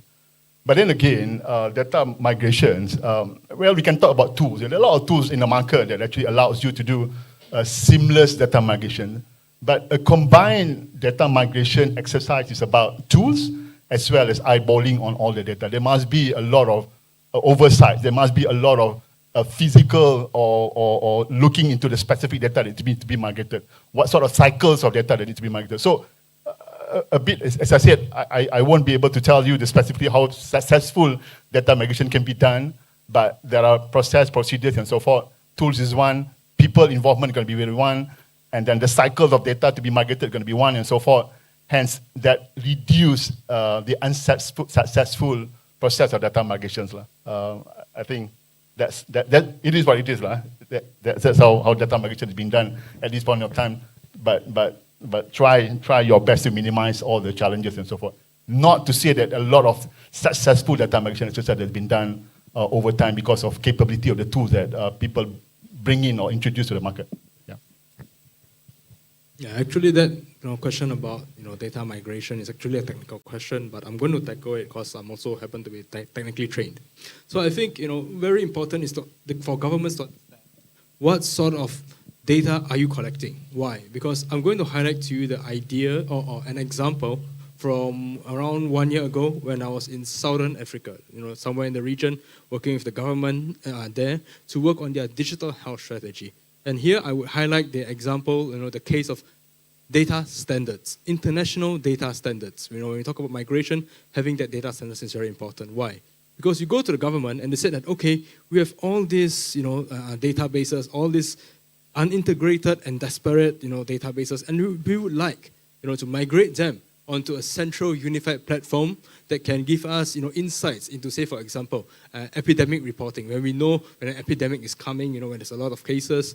One good example for health data sharing would be vaccine passports, right? Having that data standard, having that information that can be shared across borders. And we found out that, so many different databases, so many different things. So one health data standard that eventually, that's been accepted worldwide, it's DHIS2, right? It's interoperable, it's open source, it's out there. So I think going beyond just digital health, I think if you look at the, UN, World Bank, ITU, there's a lot of data standards that are out there. And, I think that if you are looking at data migration, ensuring interoperability, following those standards, those data collection standards or data standards would be a very, very, very good first step. Thank you so much for all your responses. We're getting more questions. I'll try to process them as quickly as possible. There's a question about, based on the federal constitution, there's a separation of powers between federal and state government. There's an issue about, because of this separation, there's an issue about sharing data, and how can we overcome this?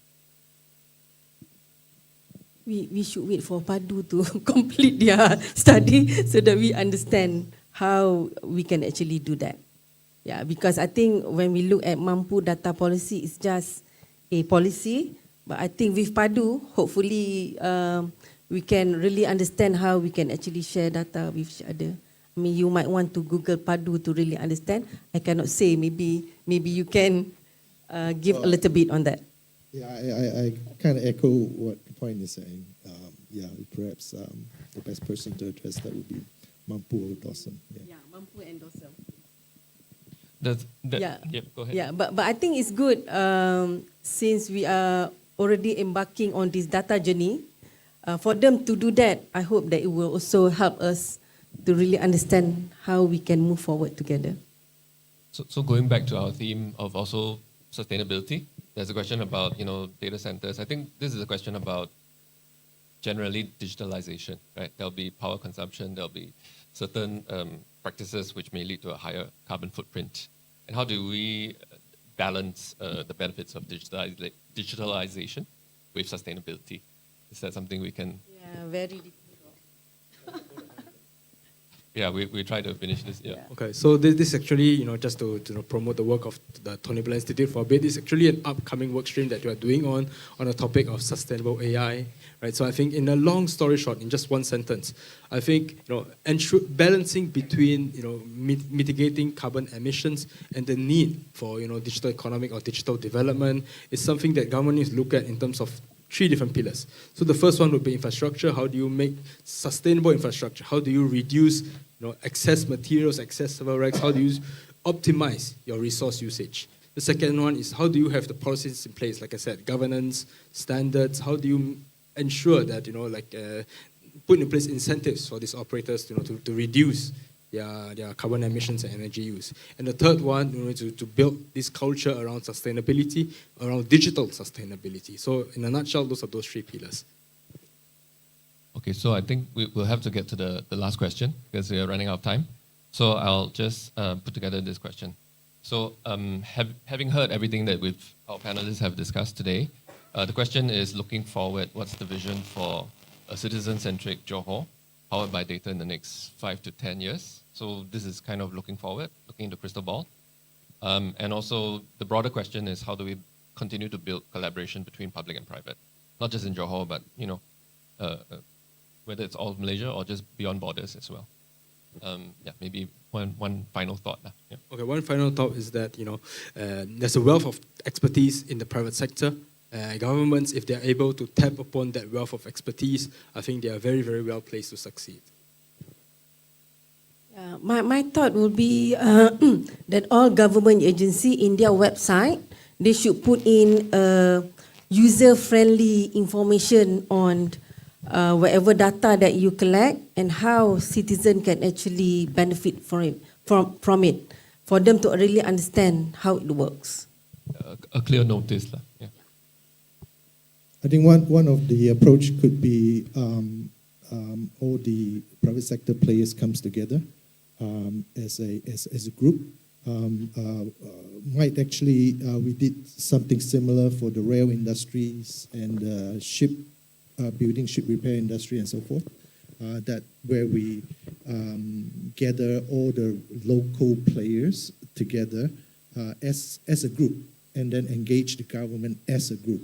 Then you'll be more effective in that manner, I guess. Yeah. Yeah, I think 5 to 10 years down the line, for the citizen of Johor, the Rakyat of Johor, my view is to have the ability for all, and I say all, across all digital divide within Johor to have equal access of the data and platform that you want.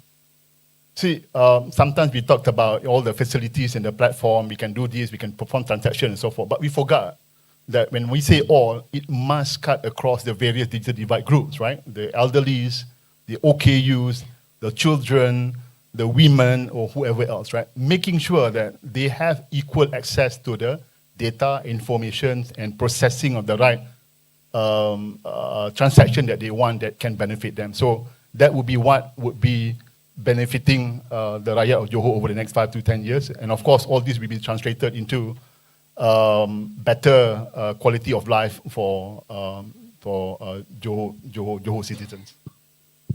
Thank you so much to all the panelists. For everyone who's enjoyed the panel or have feedback for us, please look at the back of your badge and do scan the code for the event feedback. We're just about to wrap up, so I'd just like to highlight that there is going to be a coffee break now until 11:45. So we're going to come back here at 11:40 for the next session, and that will be the panel discussion, Transforming Public Sector Services Through Cloud Computing. Right? So maybe let's have a round of applause for our panelists. Thank you so much. And thank you for the sponsors, and I'll see you here again soon. Thank you.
Ladies and gentlemen, a really good morning to you, and I hope you've had a great break.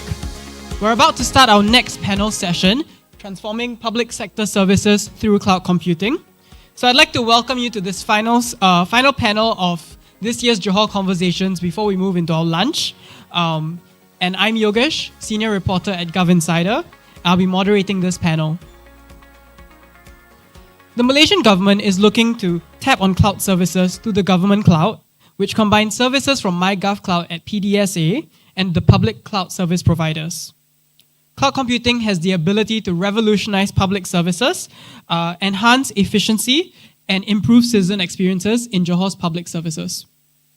However, many agencies may still be reliant on outdated legacy systems that are not compatible with cloud technologies. This panel aims to delve into the challenges and discuss potential solutions, as well as recommendations that can help transform public services through cloud computing and cater for more adaptable and agile services. And I'd also like to thank our sponsors for making this event possible.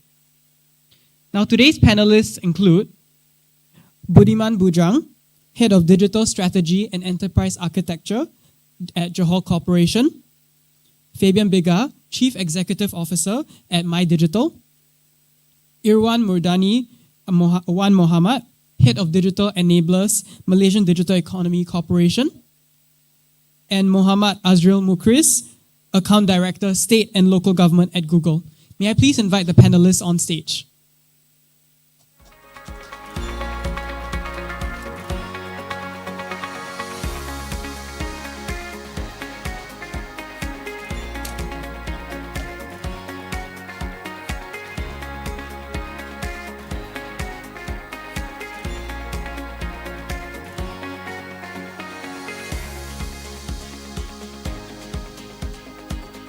Throughout the panel, attendees may feel free to ask questions using the Q&A chat box on Slido. You can see the QR code on screen on the side there, and you may also log in using the QR code using the hashtag JC2023.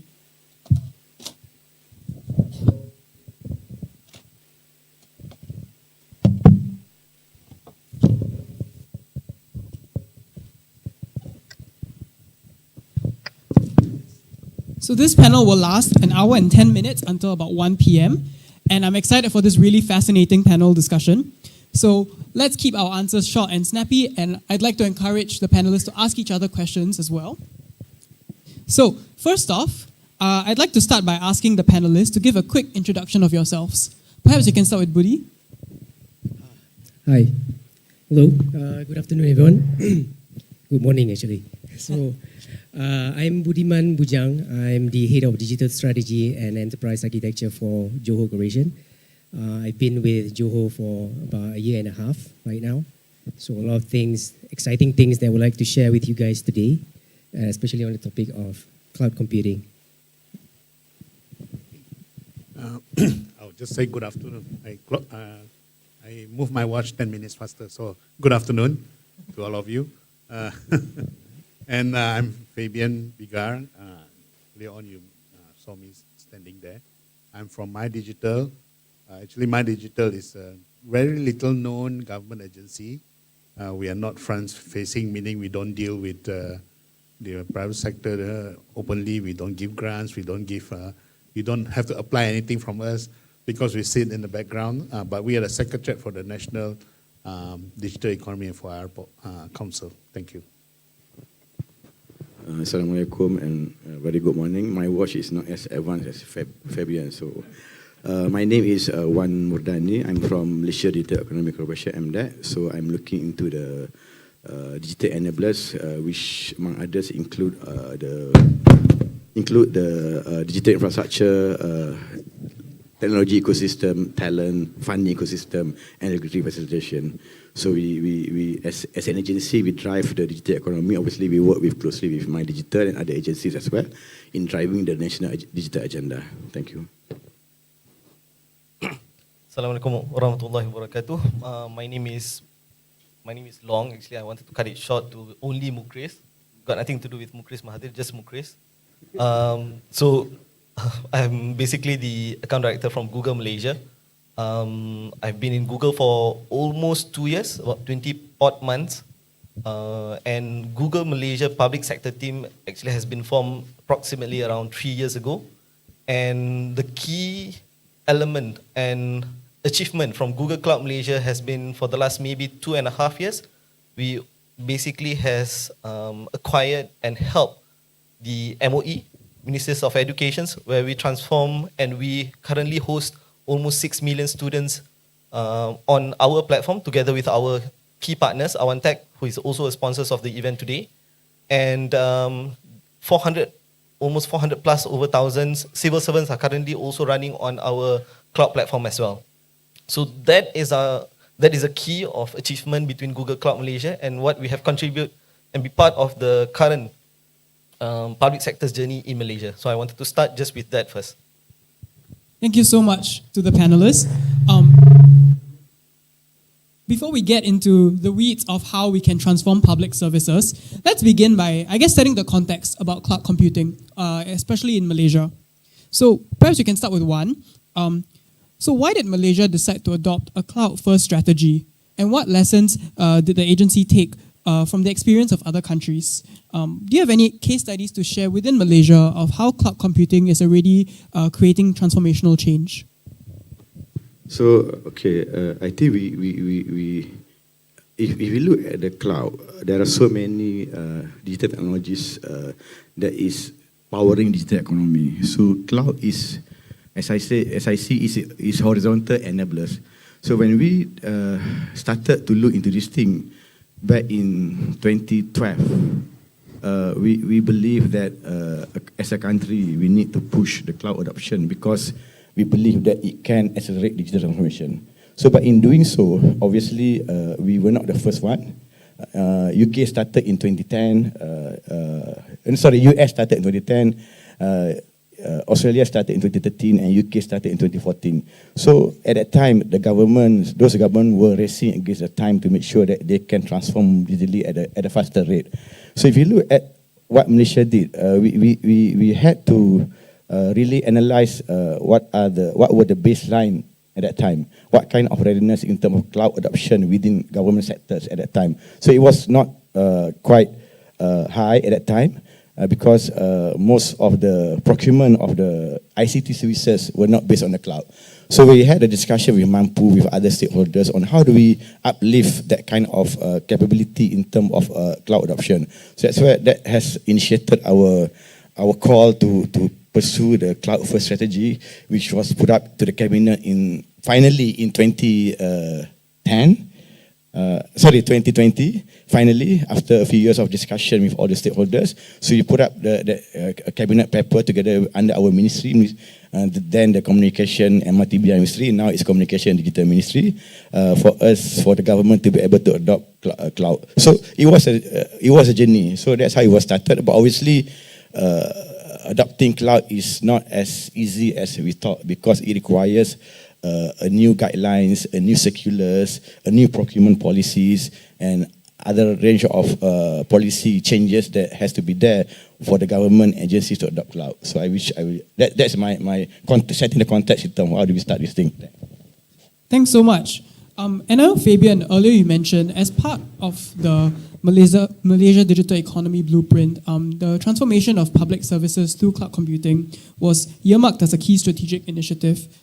Could you share a bit more about the role of public sector digitalization in the digital economy? What is the role of that? Okay, thank you. That's quite a tough question to handle. But then, of course, if you look at the blueprint, the first thrust, as I mentioned earlier, is the digital transformation of the public sector. And under it, a series of initiatives, you see that migrating to the cloud is one of the strategy and initiative. And there's also a top line KPI for that. Because if you look at the KPI for the blueprint, you have something for the government, something for the businesses, and something for the rakyat, so to speak. So under the government, so-called pillar, the KPIs, one of it is actually 80% of government storage across ministries in cloud.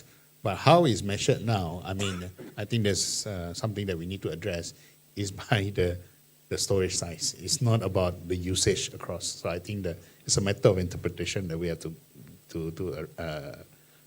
do. But having said that, it is an important role for the government to actually show leadership in this, because, as you know, government spend in digitalization or IS, or if I use the traditional IT, I think it's quite huge right now.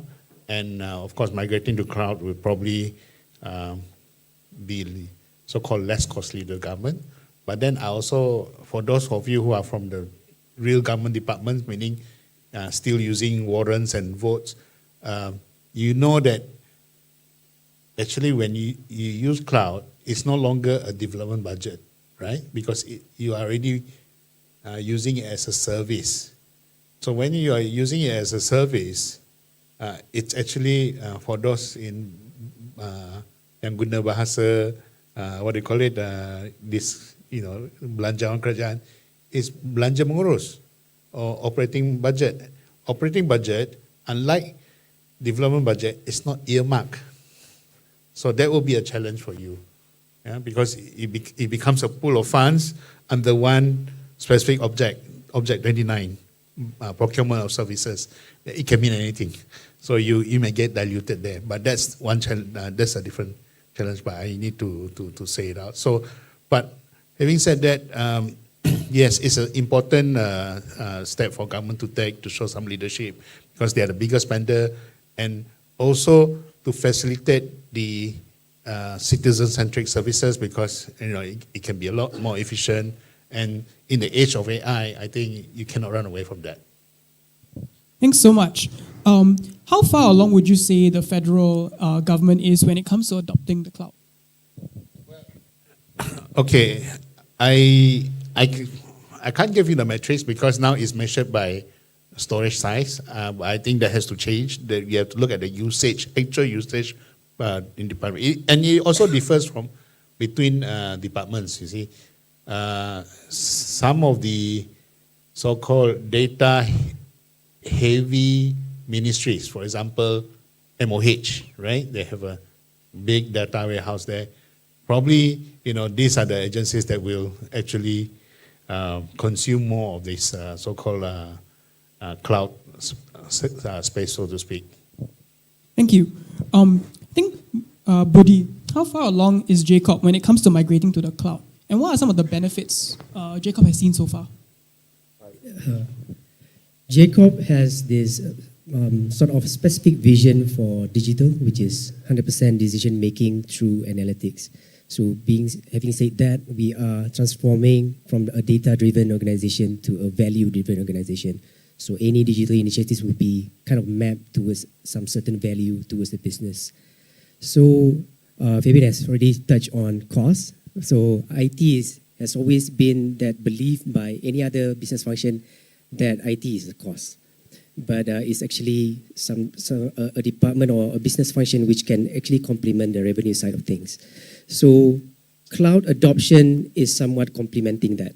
We are transitioning from having a heavy CapEx towards OpEx model by subscription base. And we have SaaS solutions online where it incorporates services together with cloud solutions out there in the market. So by having said that, it's worry-free, it's scalable, and the security part is being taken care of. You focus on not only maintaining those hardware, you move that away from your operations. You just focus on getting the uptime, and you always get up-to-date versions of your softwares on the cloud. And when you move to cloud and most of your OpEx within your organization is being cut down quite significantly, that actually contributes towards your revenue end of the day. For Jacob, I'm kind of proud to say at least at the Jacob Group level, we are 100% on cloud. As of 2 weeks ago, we migrated our AD server on cloud. So what's left is only switches on our server room. So we are looking at minimizing the space of the server room, and maintaining a server room is such a huge cost. I think all the IT folks here knows about that. So when we cut down all these cost elements from our OPEX for maintaining servers in-house, moving it to cloud, having all these beauty solutions that we have on the cloud, all this value that we are getting from a cloud solution, and that's where the value comes in to us, for Jacob at least. So we are mapping any initiative that we have in digital towards value-driven, which complements the value-driven organization. Thanks. And I think it's so great to hear that Jacob has already made that like 100% transition to the cloud. Perhaps, Mukesh, I'd love to hear, how can agencies leverage public cloud services and cloud computing to develop citizen-centric services that are agile and secure? I think, first of all, I wanted to say thank you to Budi because he answered and he pitched 40% of what I should be doing, actually. So thank you for that. But to answer the questions, I wanted to break it into three phases, actually. So number one, what can we do now in terms of helping the agencies, the public sectors, industries itself to migrate to cloud? So that's number one. I think to answer the questions, Budi has mentioned a lot of good points over there. We talk about how we can increase the agilities of public sectors, for example, how we can reduce costs, how we can improve security, that if we have time later on, we can touch a bit more on that.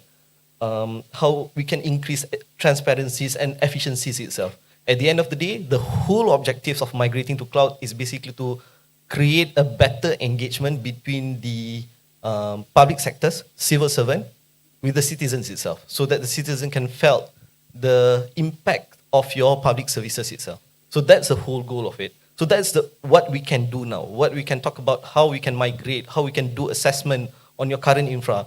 And from there, we can basically tell you what are the legacies, infrastructures that you're using that is basically opening up you to a lot of threat and vulnerabilities out there. So that's the first baby steps that we should take together. Number two, what can we do in order to prepare for the future? Most of the time, whenever that I go and talk to any of customers, any of my accounts in the public sector, specifically on accounts like state government, the questions that I always get is that if I migrate to cloud, we have an infra team over here. What are they going to do next? So this is all about reskilling and upscaling, for example. Google, in our environment, we make sure that we always offer the ability, the chance for any public sector civil servants to basically look for a new territories. Where do you want to venture next in terms of skills for your civil servants? So that's one step that we should also look together. Number three, basically in terms of how the future would look like. What kind of future that we wanted to embark together after we have migrated to the clouds? What kind of services that we wanted to extend to our citizens? In one of the forums that I spoke, I think about towards the end of last year, in one of the states, I mentioned that whatever that the states wanted to do, whatever public sectors wanted to do in terms of smart cities, in terms of new technologies, the impact must be felt towards the citizens. Citizens must notice that this is the changes that the government are doing, and I'm feeling it. What are the things that may be a priorities in that sense? So we can talk about how we can use cloud computing to empower a flood forecasting services, for example. How we can, that is one of the pressing issues.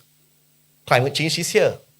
It's not next 2 years, next 3 years. It's, to me, at least from Google perspective, it's already here. So how we can look at that perspective using our capabilities, using Google Earth engines, using cloud computing, using our powers of compute itself to predict the changes of environment surrounds us. So that's some of the answers that I wanted to start for this first round. Thanks so much. Before we move on to the next question, actually I would love to ask one. Do you see any like success stories of government agencies that have already moved to the cloud in Malaysia and maybe have attained some benefits from that thus far?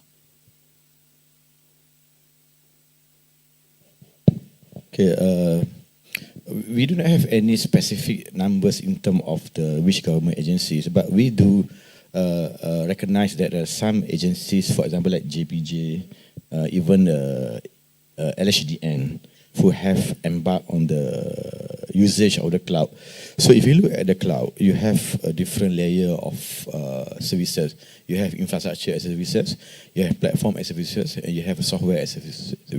So the easiest part is to convert the computing power on the public cloud. So the reason why I mentioned LHDN is because if you look at LHDN, so the usage of the servers would peak during the submission of the tax return form, which is happening around April or May. So, and the rest of the world, the consumption of the servers, if they were used to use their own servers, would just plateau for the whole of the year. So that has at least shifted the mindset in terms of the reason why to use cloud, when and how and why, and at what cost that they're paying. So those are the examples that I can mention earlier. But I wanted to, on the broader perspective, there must be a reason why the government agencies are moving to cloud. So first of all, like for example, like if you look at, I just pick a few. If you were to, like Mukris mentioned just now, what happened to the infrastructure. So in term, I just pick one, cybersecurity for example, right? So if you were to invest, government were to invest on the cybersecurity features of people in the agency, it will take time and effort and money. So imagine, I think Mukris would just agree with me that how much Google pay their chief cybersecurity officer. So I don't think any government agency can afford to pay that kind of talent. So the only thing is, how do you shift that requirements of having cybersecurity imparted in your workload so that you can address the cybersecurity issue. So those are the one of the examples that could be the driving force on why certain agencies should adopt cloud. So again, it has to be based on the readiness, and also you have to start doing the infrastructure and platform and software services, because as it goes down or up the value chain, the different kind of resources and talents are required for government. It's no point moving to the cloud when 100% of the works would be depending on the system integrators. So you are not moving you are not attaining any cost benefit, you are not moving the technology fast enough for government to really transform digitally. So those are the questions that we have to ask, the agency have to ask themselves in terms of when would be the right time for them to migrate to the cloud. Thanks so much. And I think from what we're hearing so far, moving to the cloud has benefits, but agencies need to make difficult decisions. They will have to modernize systems, and they will have to ensure they have the resources in place to make full use of the cloud. So maybe back to one, how can agencies choose the right cloud platform to suit their needs? And which workload should be the priority as government agencies transit to the cloud? So Mukris was hoping that I mentioned Google, right? So, but okay, I think there are a few criteria. First of all, is in terms of most of the government data has to be hosted locally, right? So actually, a strategic reason why the government started to promote the investment of data center into a country about 10, 15 years ago, because we want to make sure that we have to anticipate this kind of data organization requirements coming in. And certainly government data, which is pretty much guided by the official secret act, in terms of the data terbuka, the most secret data. So those are the things that pretty much lie in the government's data ecosystem. So again, in choosing the right cloud platform, I think government has made a wise decision in terms of appointing the four CSPs, which including Google as well. So in a way that it gives the agencies a soft landing zone in terms of what kind of cloud that they will be getting, whether from Google, from Microsoft, from AWS, or even from TM. So in between that, there is a MSP, managed service provider, because I don't think the government or any agencies can straight away migrate to the cloud without the assistance from the MSPs. So it serves two needs. One is having an MSP would give an avenue for the agencies to be able to define the requirements and migrate according to the needs of the agencies. And secondly is we are putting effort in terms of building a strong local ecosystem where the capabilities of the likes of the Google and Microsoft can be transferred to our local ecosystem. So eventually we can play in the same goal as well. So to your questions, what would be the criteria is again is based on the requirements. So I don't think each of the cloud platform have their own advantages. Like some of them would give a trial on the workloads in terms of migration. So those are the things that I think the agencies have to have discussions with the MSPs and CSPs on what are the things that they are putting in. So pretty much driven by the data policy, pretty much driven by the budget that they have, like Fabian said just now. So if you talk about the cloud, so it's always about the pay as per use, right? It's not like having a heavy capital outlay upfront in terms of managing and having the servers and all the computing power. So again, I'm not going to dictate what kind of how do they choose. But the thing is, the ecosystem are there for them to be able to define what are the journey that they want to have in terms of migrating it to the clouds. Chris, did you want to follow up on that? Okay. I couldn't agree more with what one mentioned just now. And I'm trying to be as fair as I can be, as much I'm wearing a Google hat. It's just that whenever that you wanted to choose any CSPs out of the 4 that one has mentioned just now, it is important also to understand what is your workload. What are the things that you wanted to migrate to the clouds itself? What are the future that you wanted to embark on? Every CSP, I believe strongly that they have their own strength. Google, we have always been known as a data and engineering companies. Microsoft has always been known on their productivity tools. AWS has always been known as the market leader for cloud, for computing itself. So everybody has their own strength in that sense. So what do you want? At the end of the day, it depends on how you make that decision itself. One key point, I'm not trying to do any sales speech over here by any means, but it's just that what I'm trying to mention is that one key strength that Google has, specifically for public sectors, is that we have a mechanism in order to give you the most predictability in terms of how much cost that you're spending in cloud. As what most of the panelists mentioned just now, cloud is like a utility bills. It is difficult as much as you move towards how much consumptions that you are using every month. It is also giving you a bit of difficulties for public sector to forecast how much budget that they need for next year, for example, for specific workloads, for example. In that sense, Google has a specific mechanism which they call as Google Public Sector Service Agreement. In that sense, whatever that you're spending, we will basically, before you migrate to the cloud, we will do an assessment. We will determine how much in average that you are going to spend based on that workloads. And from there, we'll give you the rules of average. So there's a lot of, basically there is a predictability. When you ask for budget, you already know how much that you should be asking for the next year, for example, for that specific workloads. So that gives a bit more comfort in spending in cloud. That is one of the strengths that I can speak only on behalf of Google. Budi, did you want to add to that? Okay. The cloud approach or the cloud strategy which was in place in Jacob is based on the main 3 things, which is what is the business drivers, what is mainly driving the business. So digital division will kind of align towards that business drivers. And why do we want to do it? So what are the results that we want to achieve? And then we move on to how we want to do it.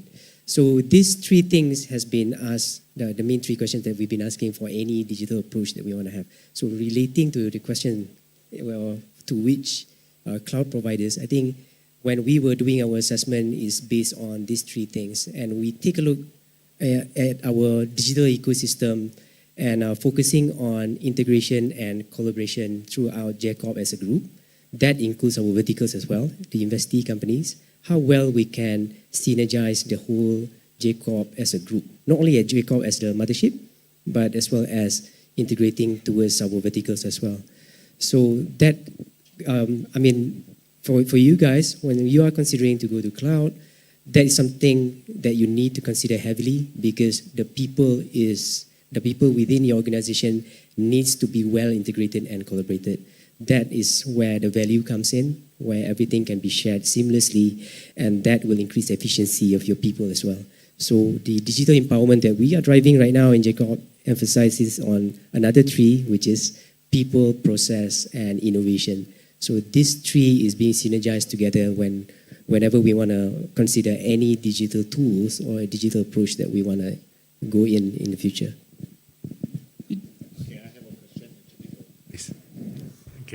Sorry, I have to take over his role for one. Because that will lead to something I want to share with the crowd. It's just a simple story. So how has it been so far? I mean, the take-up rate for the, the cloud under the CFA? Okay, so I have to be very careful in answering this. So, okay, okay. To be honest, I think it has been a bit slow than we expected. Yeah.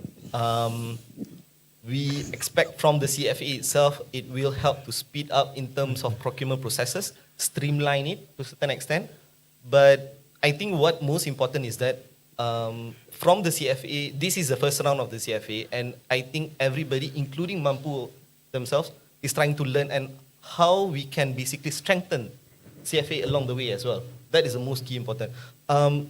We had a consistent engagement with Mampu, and we keep on bringing this up as well, which to a certain extent, a lot of agencies also felt it is kind of difficult to get approval from Mampu to a certain extent, and also to make sure that they can continue. And because the whole ideas of having CFA and embarking on cloud is to make sure that you can make it fast. You have any new developments, you wanted to make it fast. You can start tomorrow, for example, if you wanted to do that. So I think there is a need to improve that, and Mampu is doing that at the same time as we are talking about renewing the CFA as well. So that leads to the story I'm going to share. It's actually a conversation between a minister and a head of department. I'm not trying to promote you guys, so I'm just saying things as they are. So the minister was lamenting, like, this CFA thing was not happening fast enough. The uptake rate is very slow. You are not,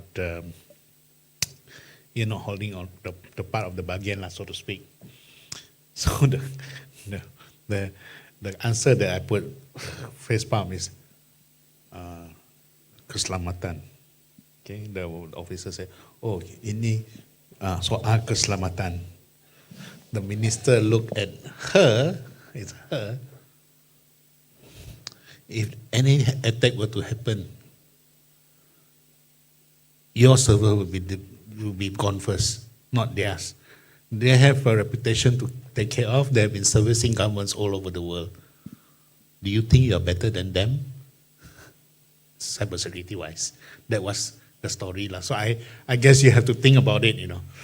Take this story and think about it. When you use keselamatan as an excuse, I think you need to really think about it. I think but it's a real incident actually. Because the moment the person answered keselamatan, I said, "Oh no, you're going to get shot." From a minister who's very savvy about IT, digitalization. Okay. Thank you. So we've just had a conversation a little bit about how you choose which cloud to go on, how you start. I think these are really important questions. But the big thing, I think, for a lot of agencies is, what do you do with your old systems, your legacy systems? How do you modernize them? And I think this question is for Mukris. Many public agencies are still quite reliant on legacy systems. How can they kind of modernize, adapt these systems to work better with emerging cloud technologies? Yep. So I think about maybe 3 weeks or 4 weeks ago, from Google, we just completed an assessment for one of the major constructions developers in the market.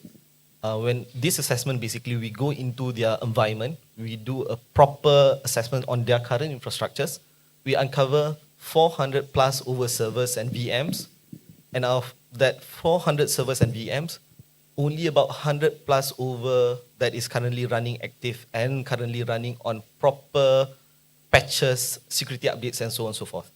So why I'm telling you these stories, basically, the first baby steps is always to run the assessment first. And that assessment is free. That assessment basically comes together with an NDA.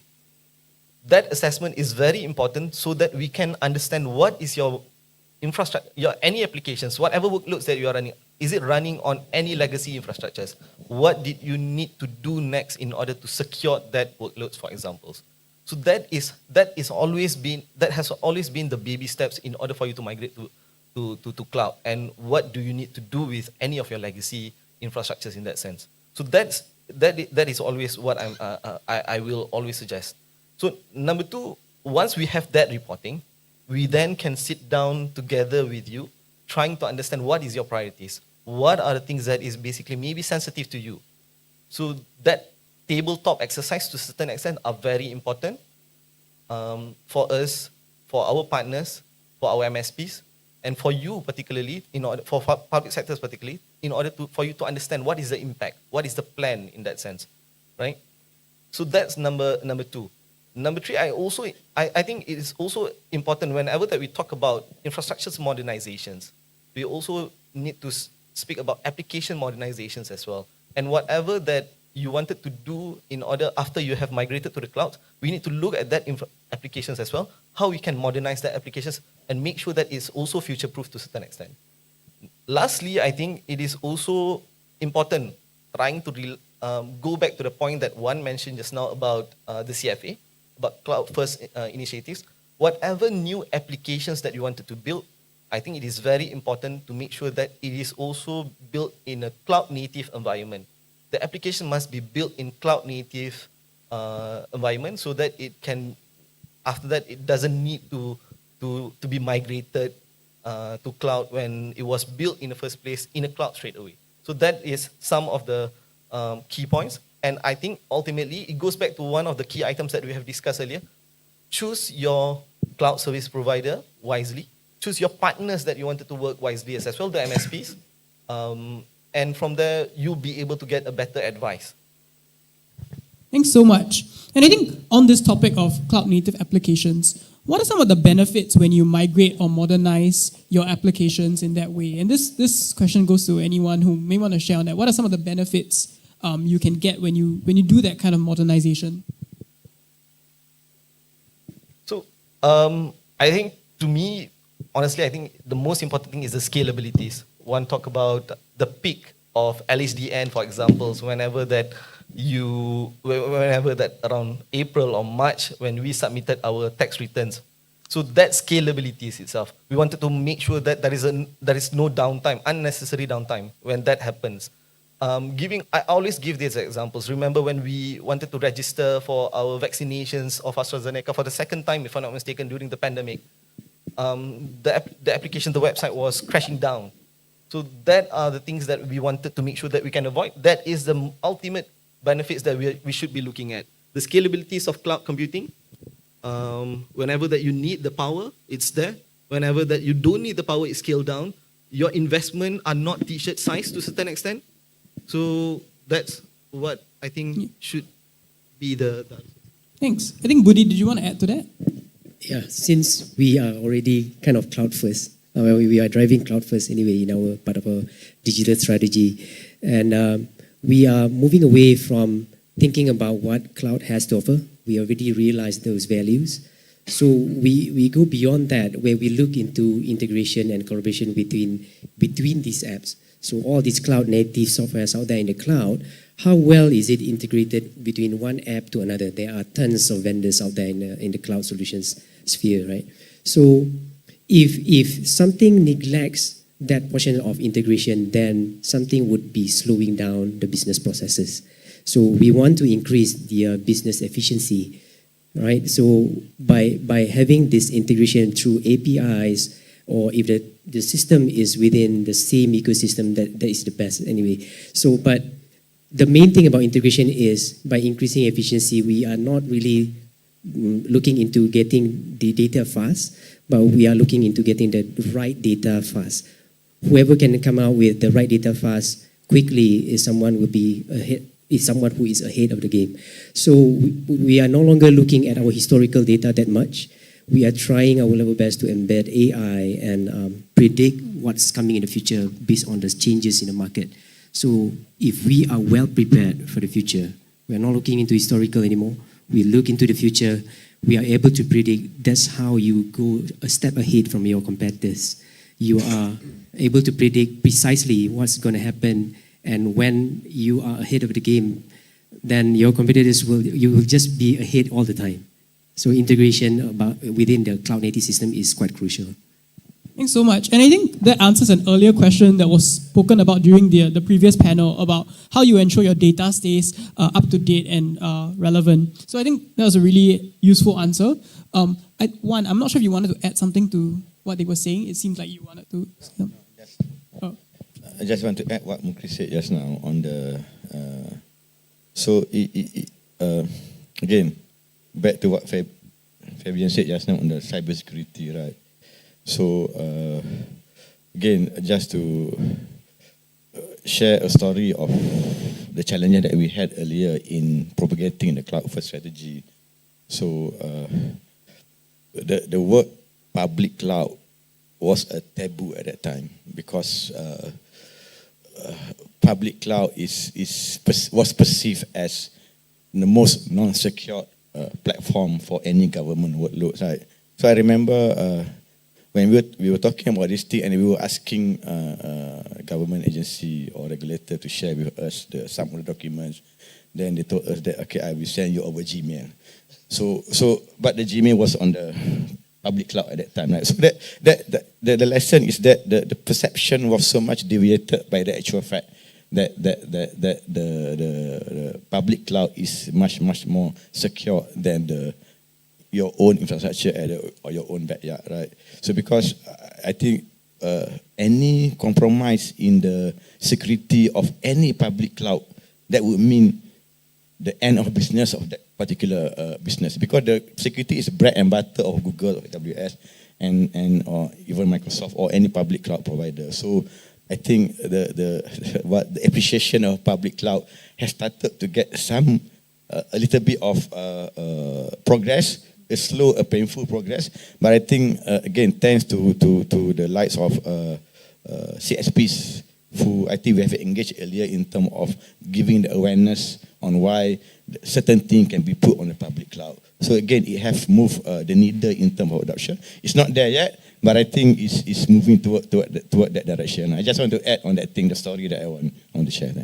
No, thank you so much. And I think we've kind of talked about this topic of security a little bit. Maybe we can hear directly from Mukris. What are some of the ways that public cloud service providers can ensure that the sensitive government data remains secure, remains private, even when it's on the cloud? So from Google's standpoint, this might sound a bit cliche to a certain extent, but the first step, among the steps that we took in order for us to secure and to give a bit more confidence to not just the governments or public sectors, but any of our customers when it comes to securities in public cloud, what we have done for the last maybe 1 year plus is that we have acquired a couple of security companies, cybersecurity company organizations per se. For example, towards the end of last year, Google acquired Mandiant, one of the top cybersecurity organizations in the world. And Mandiant now is part of Google ecosystems. The priorities, responsibilities of Mandiant is not just accommodating their solutions into ours and offering that to any of our customers, but also ensuring that Google environment itself are safe. So we should be able to go out there and tell our customers, hey, your data, your infrastructures, your workload are secured with us because Mandiant has secured it. Mandiant has ensured that it is secured now. We have embedded Mandiant technologies as part of that. That is one of the short answers. But on top of that, within Google also, we implement a very strong security protocols, controls. People like me doesn't have any access to any of data centers. I'm going to cross board tomorrow to go to Singapore to host one of my customers. I won't be able to access any of the physical infrastructures over there by any means. I would be able to travel around the world using my access card to access any of Google facilities, but not our data centers because I'm not entitled to that. So that is one of the things that Google put in place. Your security, whenever that you use any Google solutions, the security keys to your environment belongs to you. Your data, we make it clear that it is yours. By any means, Google doesn't have any visibility to your data. Whenever that you're on board to any Google Cloud solutions, your data, your workloads, your applications, everything are being secured in the first place itself. So we don't have any access or visibility towards your data. So that are some of the conversation, the messaging that we are giving, not just to our customers, but internally as well. We continue to educate not just our customers, but ourselves, our internal staffs as well, all the Googlers as well. We make sure that whatever that the Googlers, any Googlers does, it is also aligned to our security policies as well. So that is something that we continually do. Thank you. Fabian, I guess when agencies move to the cloud, right, how does My Digital help agencies become cloud ready? What are the programs and initiatives that My Digital can offer? Okay, we don't specifically offer, programs that are themed towards, migrating to cloud, because I think there are already agencies doing that. But what we do offer sometimes, in working with the private sector, sometimes the private sector, the likes of Google, Microsoft, they approach us and said, look, how can we support My Digital? The first response I always do is, please upskill the civil service for us. Please help to upskill the civil service. That's why you see a lot of programs, either from the likes of Microsoft, Google, and so forth. We have specific programs that actually upskill civil service, especially towards the, to prepare them on to migration to cloud. I mean, it's in your interest anyway to do that, right? So we write on that, okay, to help upskill the civil service. So that's one. Second one I mentioned earlier is also to provide leadership training as executive digital leadership. Although this is in terms of scale is pretty small, but we want to start this because we want to help the decision makers, the C-suites in the government, as well as other organizations to realize that this is, there's this idea of cloud, prepare them to utilize the cloud, cybersecurity aspects, digital marketing and so forth, a lot of area to cover because these are leaders of, or soon to be leaders of organization, and they will have to make all this transformation happen. Thank you. So we have begun receiving some questions in our Q&A. I think maybe the first one is for Budi. What were some of the key challenges that Jacob faced and that you had to overcome with your cloud-first strategy? What can other agencies learn from the experience of Jacob to avoid kind of the same struggles?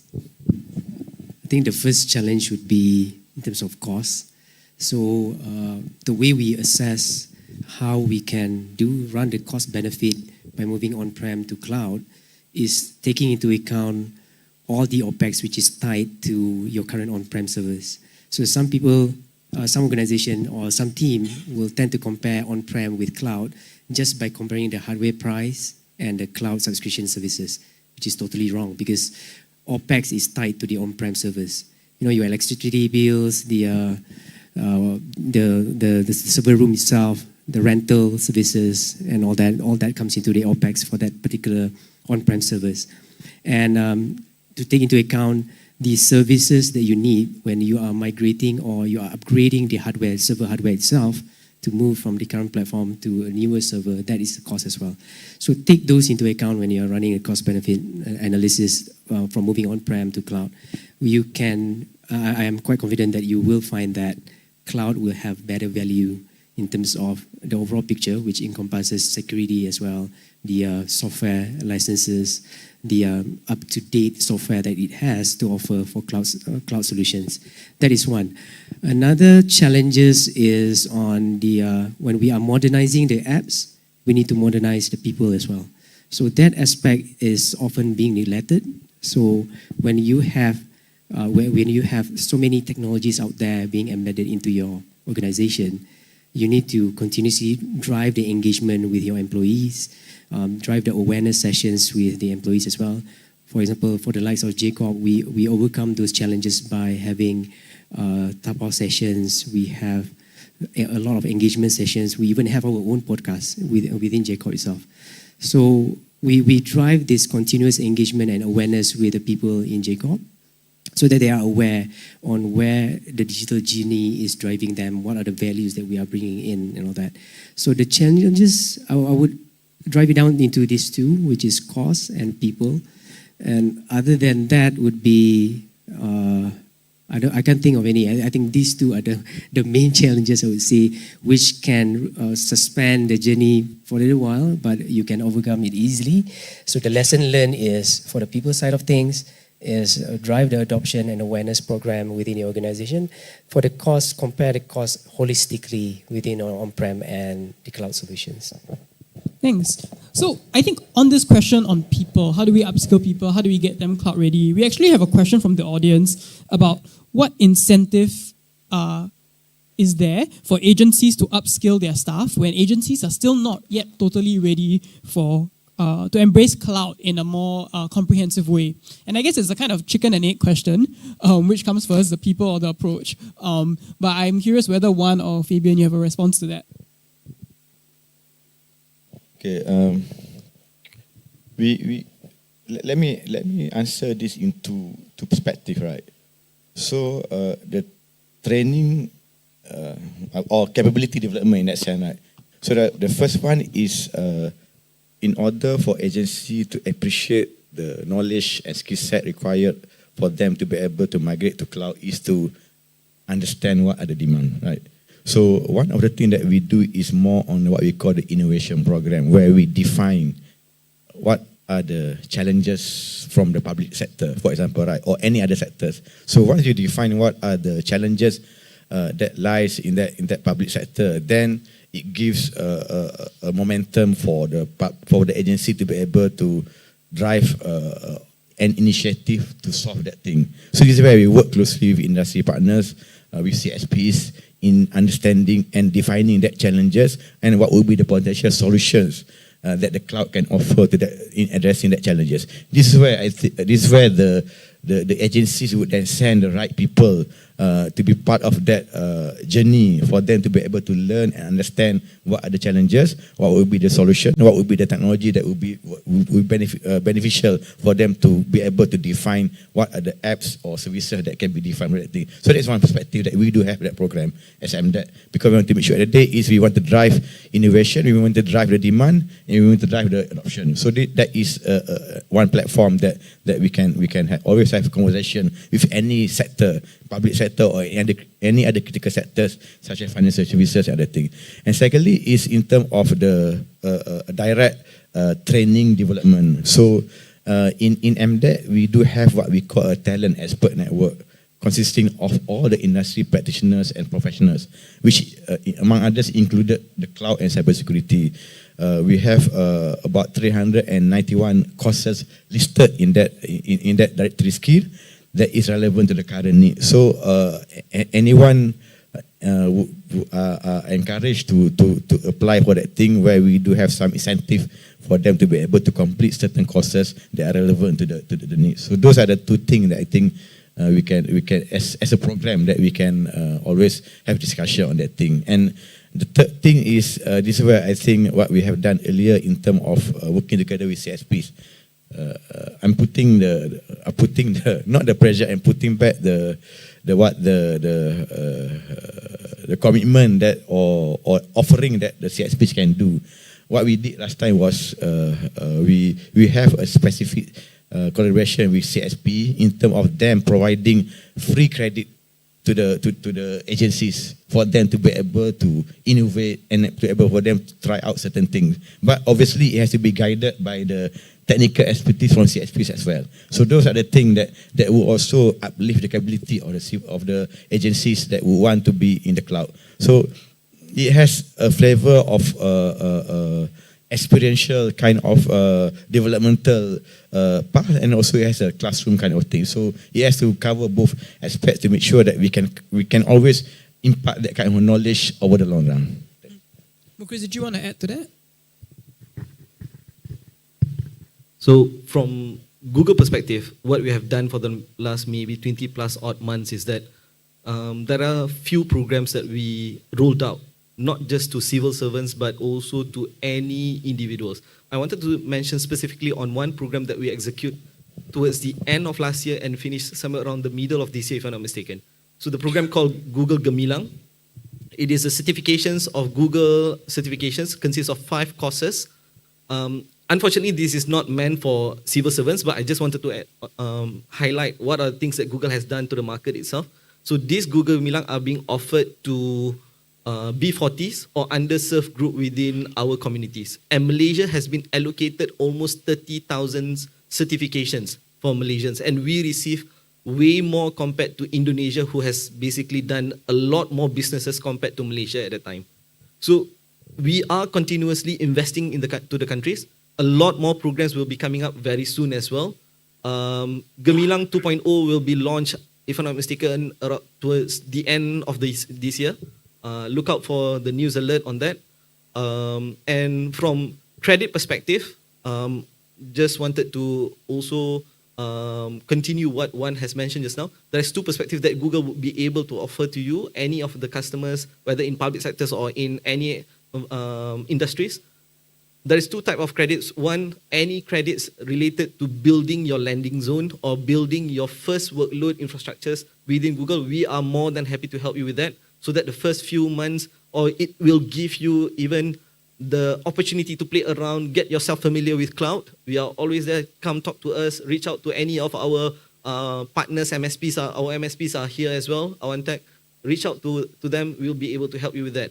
That's number one. Number two, when it comes to your skill set itself, for any of your team members, civil servants or none, we have something called Cloud Skill Boost within Google.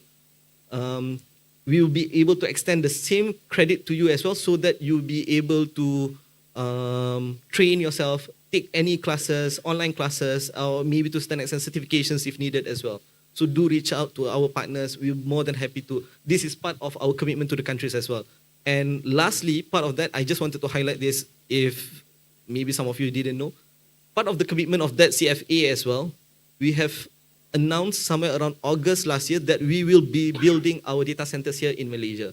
So our Google Cloud data centers, in Google terminologies, we call it as Cloud Region, will be coming in very, very, very soon. So that is a commitment to Google when it comes to investing to the countries itself. So it's there. Thanks so much. Did you want to add something else, Juan? Okay. Yeah, so we've heard a lot about like the successes and the kind of options available to the public cloud. I actually have a question here about MyGov Cloud. So the question is, what will you envision MyGov Cloud? What will it mean for agencies in the next 3 to 5 years? So I don't know if Fabian or Juan, you want to answer that? What is the future of MyGov Cloud? What will it mean for agencies moving forward? I think maybe Mukrish can add later on this thing, because maybe could you explain what MyGov Cloud is? No, actually, I'm not at liberty to actually, because I think Mampu should be the one that should be able to explain on that thing. But perhaps just the input on that thing. It is a good move to have a unified kind of cloud platform in that sense, right? So I think the success factor of that thing would include like how does MyGov Cloud enable the multi-cloud environment in the best possible way. So that is something that I think Mampu and other stakeholders have to have a strategy in terms of enabling that kind of thing. But on our side, from MDET perspective, we always want to have a right platform or enabler to accelerate digital transformation. So if I think that in a good faith that if this is designed and implemented in the very well mannered and then covering all the aspects, I think it can uplift the government's digital adoption one way or another in terms of enabling the adoption of the cloud. Obviously, there is need to have other national policies supporting that thing as well. But on the detail, I think I would leave it to Mampu to explain on that thing. Thanks. Anyone else want to? Sure. Okay. Final question from the crowd is, can speakers share a success story or a story where, or a game-changing story where citizens really felt that their lives improved, or that or civil servants felt that their processes really improved once they moved to the cloud? Anyone has like a great success story, a great pitch to share? Outside Malaysia, is it possible? Sure. Very good example is Ukraine. The reason they are standing now and still have a functioning government is that they migrated their data and their services to the cloud prior to the war. Just before the war, I think they changed their national laws because their previous law doesn't allow government data to be, it has to be centralized. You cannot put it in the cloud. just prior to the invasion, they changed the law. That's one example. Any other examples, either from Malaysia or abroad? So let me give one of the examples, and hope this is something that is ongoing. I would not be able to name the customers itself, but what we are doing with the customers as of now is from one of the Majlis Agama Islam. We are building an ecosystem of part of the conversation. So the first, again, it's all about taking baby steps one at a time. So the first step is basically to bring the online learning for all the ASNAF, for all the B40 students to online learning portals. So that is the first baby steps they wanted to take. The second baby steps is basically they wanted to build a digital library where all the students would be able to, because they sponsored students to go studies abroad, for example, right? And to buy reference books, textbooks for their degrees, so on and so forth. That costs a lot. So because of that, they are building the online platforms, digital library, so that any documents, any reference that you need during your studies, it's always there. You can take from there. And third, the ultimate goal, what they wanted to build in the future is that they wanted to build an ecosystem whereby, because they provide all these scholarships, all the aid for students to continue and pursue their studies. So what they wanted to build is basically, for example, Mukris managed to get straight A's. Mukris never straight A students, just to be clear on that. But as an example, let's say that Mukris is a straight A student, he wanted to take medicines, for examples. So from receiving scholarships through this Majlis Agama Islam, would he be able, after he finish and complete his studies, he would be able to contribute back the zakat. They wanted to build that ecosystem basically. So the whole journey started from one baby steps towards another. So that is another examples that we can basically share with you what they have been doing with us. Did you want to add anything, Budi? Okay. Right. One of the best use case that I've discovered throughout JCorp is that we remember when I started off the session today, the main business drivers would be 100% decision making through analytics. So that talks about the data architecture. So I just want to touch a little bit about EA, enterprise architecture. So one of the layer is data architecture aside of the other four. So when we design the data architecture, it encompasses on how we can get this single source of truth. So moving this to cloud makes a lot of sense, where we consolidate everything on cloud in our data lake, and we ingest the data not only from the mothership of JCorp, as well as the verticals as well, which is our investee companies. That way we can get insights through our verticals, which is the investee companies, and that way we can sort of analyze the data that we have currently, and we are ingesting third-party data in so that we can perform benchmarks on what we have. So I did mention about we don't want to look into our historical data. We want to look what's there in the future, how the market changes, how the market is impacting your data, and you can overall see the trendings that you have against the benchmarks that you are using against your data and come out with new strategies. So strategies can be that agile throughout the financial year. You don't have to think about this specific financial year, this is my strategy, this is the plan that I want to have. You can keep on changing it as and when, because you have this data transparency that you have within your cloud system, cloud environment. Then you can immediately scale to success even though you have identified gaps in your current situation. Thank you. Now for the last 10 minutes, I'll be asking some wrap-up questions, 2 wrap-up questions in fact. And since you're talking about looking in the future, I think we'll look to the future for the next 2 questions. So the first one is, what are the emerging trends in technology that you see will further influence the value of cloud computing in the public sector in the coming years? So this goes out to anyone who wants to take this up. Start first. I think the obvious one is generative AI. Yeah, I think we launched a report recently. I think if you look at the computing that is required, it's pretty obvious that you need to be on the cloud. I need to rush this because I'm worried the other 2 will mention AI as well. So yeah, definitely it's AI.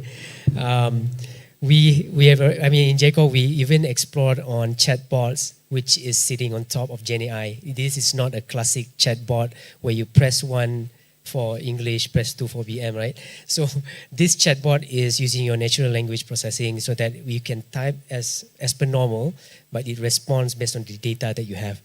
I did share a few use cases on chatbots in our cloud services, which I don't want to mention here. so the cloud services that we have offer something like a chatbot development where we can just type in what kind of chatbot that we want, and that can be done in minutes or in milliseconds. And that JSON code can be embedded in any of your SharePoint sites. So the speed that we have today is what can drive your current situation and the future, which can bring you closer to the future state of your organization. So GenAI is the way to go. You can embed it in, I was just talking about one piece about chatbot. There's tons of other things where the development of apps can sit on top of your GPT learning model. So what I would want to emphasize on is GenAI is the future. Embed it together with your processes, embed it together with any of your future development. So try to see any use cases in GenAI or anything, any AI use cases which can be embedded into your processes. For example, another use case that I would want to share is that we had a chat with the investment team in Jacob, one of the team members, and they are extracting reports, about 7 to 8 reports. That takes about 2 hours, and it takes them about 5 days to summarize it. So we had a chit chat, and I asked her to show me how do you summarize those reports? So of course, from market studies, opening up websites through Bursa, Bank Negara, and all that. So I just typed inside the GenAI platform, summarize these PDF reports, and I got the citations together with the results, which was given to me in about 20-30 seconds. So that actually cuts down the time. Those 5 days which is needed to generate those reports, it takes about 30 seconds to a minute to generate those reports with citations. Why I'm saying citations? Because investment needs evidence why these numbers are being derived, where this numbers comparison is being done, where the benchmark is being performed on. So getting to do that in milliseconds compared to days of summarizing those reports, that translates into efficiency of the people itself. So that person, that employee can be repurposed for a more strategic role or something which brings value to the organization rather than doing something, a mundane task or something which is repetitive, every week. Okay, so no need to mention AI anymore because anyway, we fully agreed on what Fabian and Budi have said. Just AI would require 8 times computing and storage power lah. So it's a good business for Google and the other CSPs in that sense. So, but again, if you look at from perspective of Malaysia Digital under MDAT, so we always focus on certain promoted sectors that would drive the adoption, right? So I just pick one example, right? For example, like digital tourism. So the thing that we are seeing getting the traction is on the metaverse. Because the use of metaverse in education, the use of metaverse in tourism. So those actually is one of the things that we are seeing coming. So as an agency driving the digital adoption and digital economy, so we are putting much effort into ensuring that a proper planning and a proper developmental plan is to be put in place to make sure that we can leverage on the benefits of metaverse. So we require a different set of skill set and also different kind of ecosystem, but that will be something that we are putting forward. So again, as I said earlier, cloud is always a horizontal enabler of the technologies. So if you look at, apart from AI, the other emerging technologies, for example, like blockchain, for example, right? There's so much very huge opportunities, untapped opportunities in this emerging tech. So in the financial services or in other sectors. So we see that the efforts on driving the ecosystem in the blockchain, for example, is equally important to make sure that we can always accelerate digital adoption in critical sectors. So from the perspective landscape of MDAT, so this is where I think interventions are required for us to be able to drive more value into the ecosystem, bring in more investments, and also uplifting the talent in this kind of categories. Yes. Thanks. Mukris, any final thoughts for that one? I think I have to echo with Budi and Fabian in that sense. Gen AI is the topic. Gen AI is the way move forward, and it has been a key priorities to most of the CSPs, especially from Google. Wanted to highlight that as much as people think, whenever that people think about Gen AI, people think about ChatGPT most of the time. But Google has started this journey on Gen AI since 2015, 2016 actually, but it's not something that is basically being extended to the public use. Our PaLM model, our Lambda model, it has always been there for enterprises. And we have been, the intention has never been about being the first one, but it has always been about being the best in terms of what solutions that we provided to our customers. So that is our key priorities. So Gen AI is the way move forward, just giving some use cases. Before coming to these sessions, actually, because this is our quarter closing for Google. It's end of September. I've been basically bombarded with a lot of works actually. I have not been able to prepare as much as I wanted to for this session. What I basically does is all the talking points that I came up with earlier today, it all come from my good friend named Bud. Bud is Google version of ChatGPT. So I just keep on asking questions to Bud to make sure that he prepared for me for my sessions today and just elaborate from there. So it is part of our working cycle moving forward in the future. It is something that we cannot avoid from. It is there to assist us, not to take over to a certain extent. So I think that is the message that I would share. Because since everybody is talking about the good things about AI, right? So I think we also have to put an equally important priorities in terms of having a right ethical AI. So because maybe certain most of the people will be excited on AI, but as much as being excited, the fear of AI has something that we have to put a priority in our effort in driving this thing, because the ethical AI is something that we all have to put our resources in making sure that it is for good use, because the machine learns faster than human. So you imagine if the gaps of the machine, which is much more faster in terms of learning, overcoming the human adaptive behavior in terms of managing this thing, it will be something that we have to manage as well. I think from the perspective of national perspective, the ethical AI, the regulation, all the policy has to be put in place as well to make sure that we can always manage this thing moving forward. Thank you. Before I release everyone to lunch, I have one final question, but let's keep our answers short and sweet.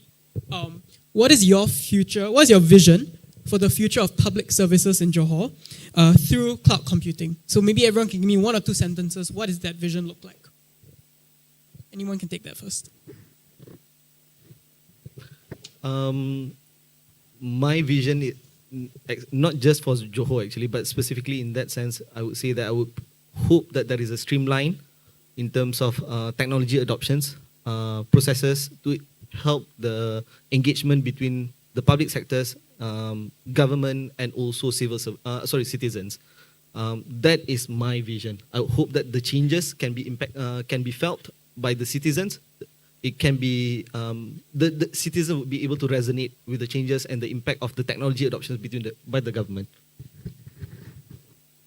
I think the cloud is cannot go wrong with the cloud. So we hope that, I mean, as MDEC, we hope that agency will put more emphasis in terms of giving a priority in terms of cloud adoption and works toward addressing the challenges and appreciating what are the benefits of that cloud as part of a digital transformation of the state. Johor driving, a lot of initiatives surrounding the subject of smart cities, smart communities. I think for me, I don't see the need even to discuss, cloud computing anymore, because it will become very natural in Johor. Yeah, I would envision the entire Johor, even Malaysia or the world, to have this one solid ecosystem where it focuses on integration and collaboration, because the easiness of these two pillars will then brings value not only to ourselves but to other citizens within Johor, Malaysia as a whole. Thank you. So thank you so much to the panelists for giving us a great discussion, and thank you so much for the audience for giving your questions and listening to our speakers.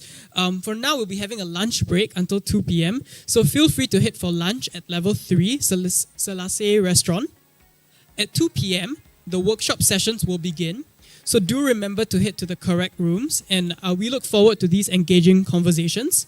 For those wearing the blue stickers, please head to room 205 for the Changemaker leadership session. For those with the green sticker, you can head to room 206 for the digital services session. And those with the yellow sticker can head to room 207 for the sustainability session. Do also scan the back of your badge. There's a QR code in the back of your badge. So do scan that to find the feedback form to give us any feedback or comments on the sessions today so far. For those without stickers, you may head to room 206 or 207, but participation for those sessions will be first come, first serve. So do get there early. So thank you all. I look forward to meeting you all outside. And please give us a round of applause for these amazing speakers on stage. Thank you all so much.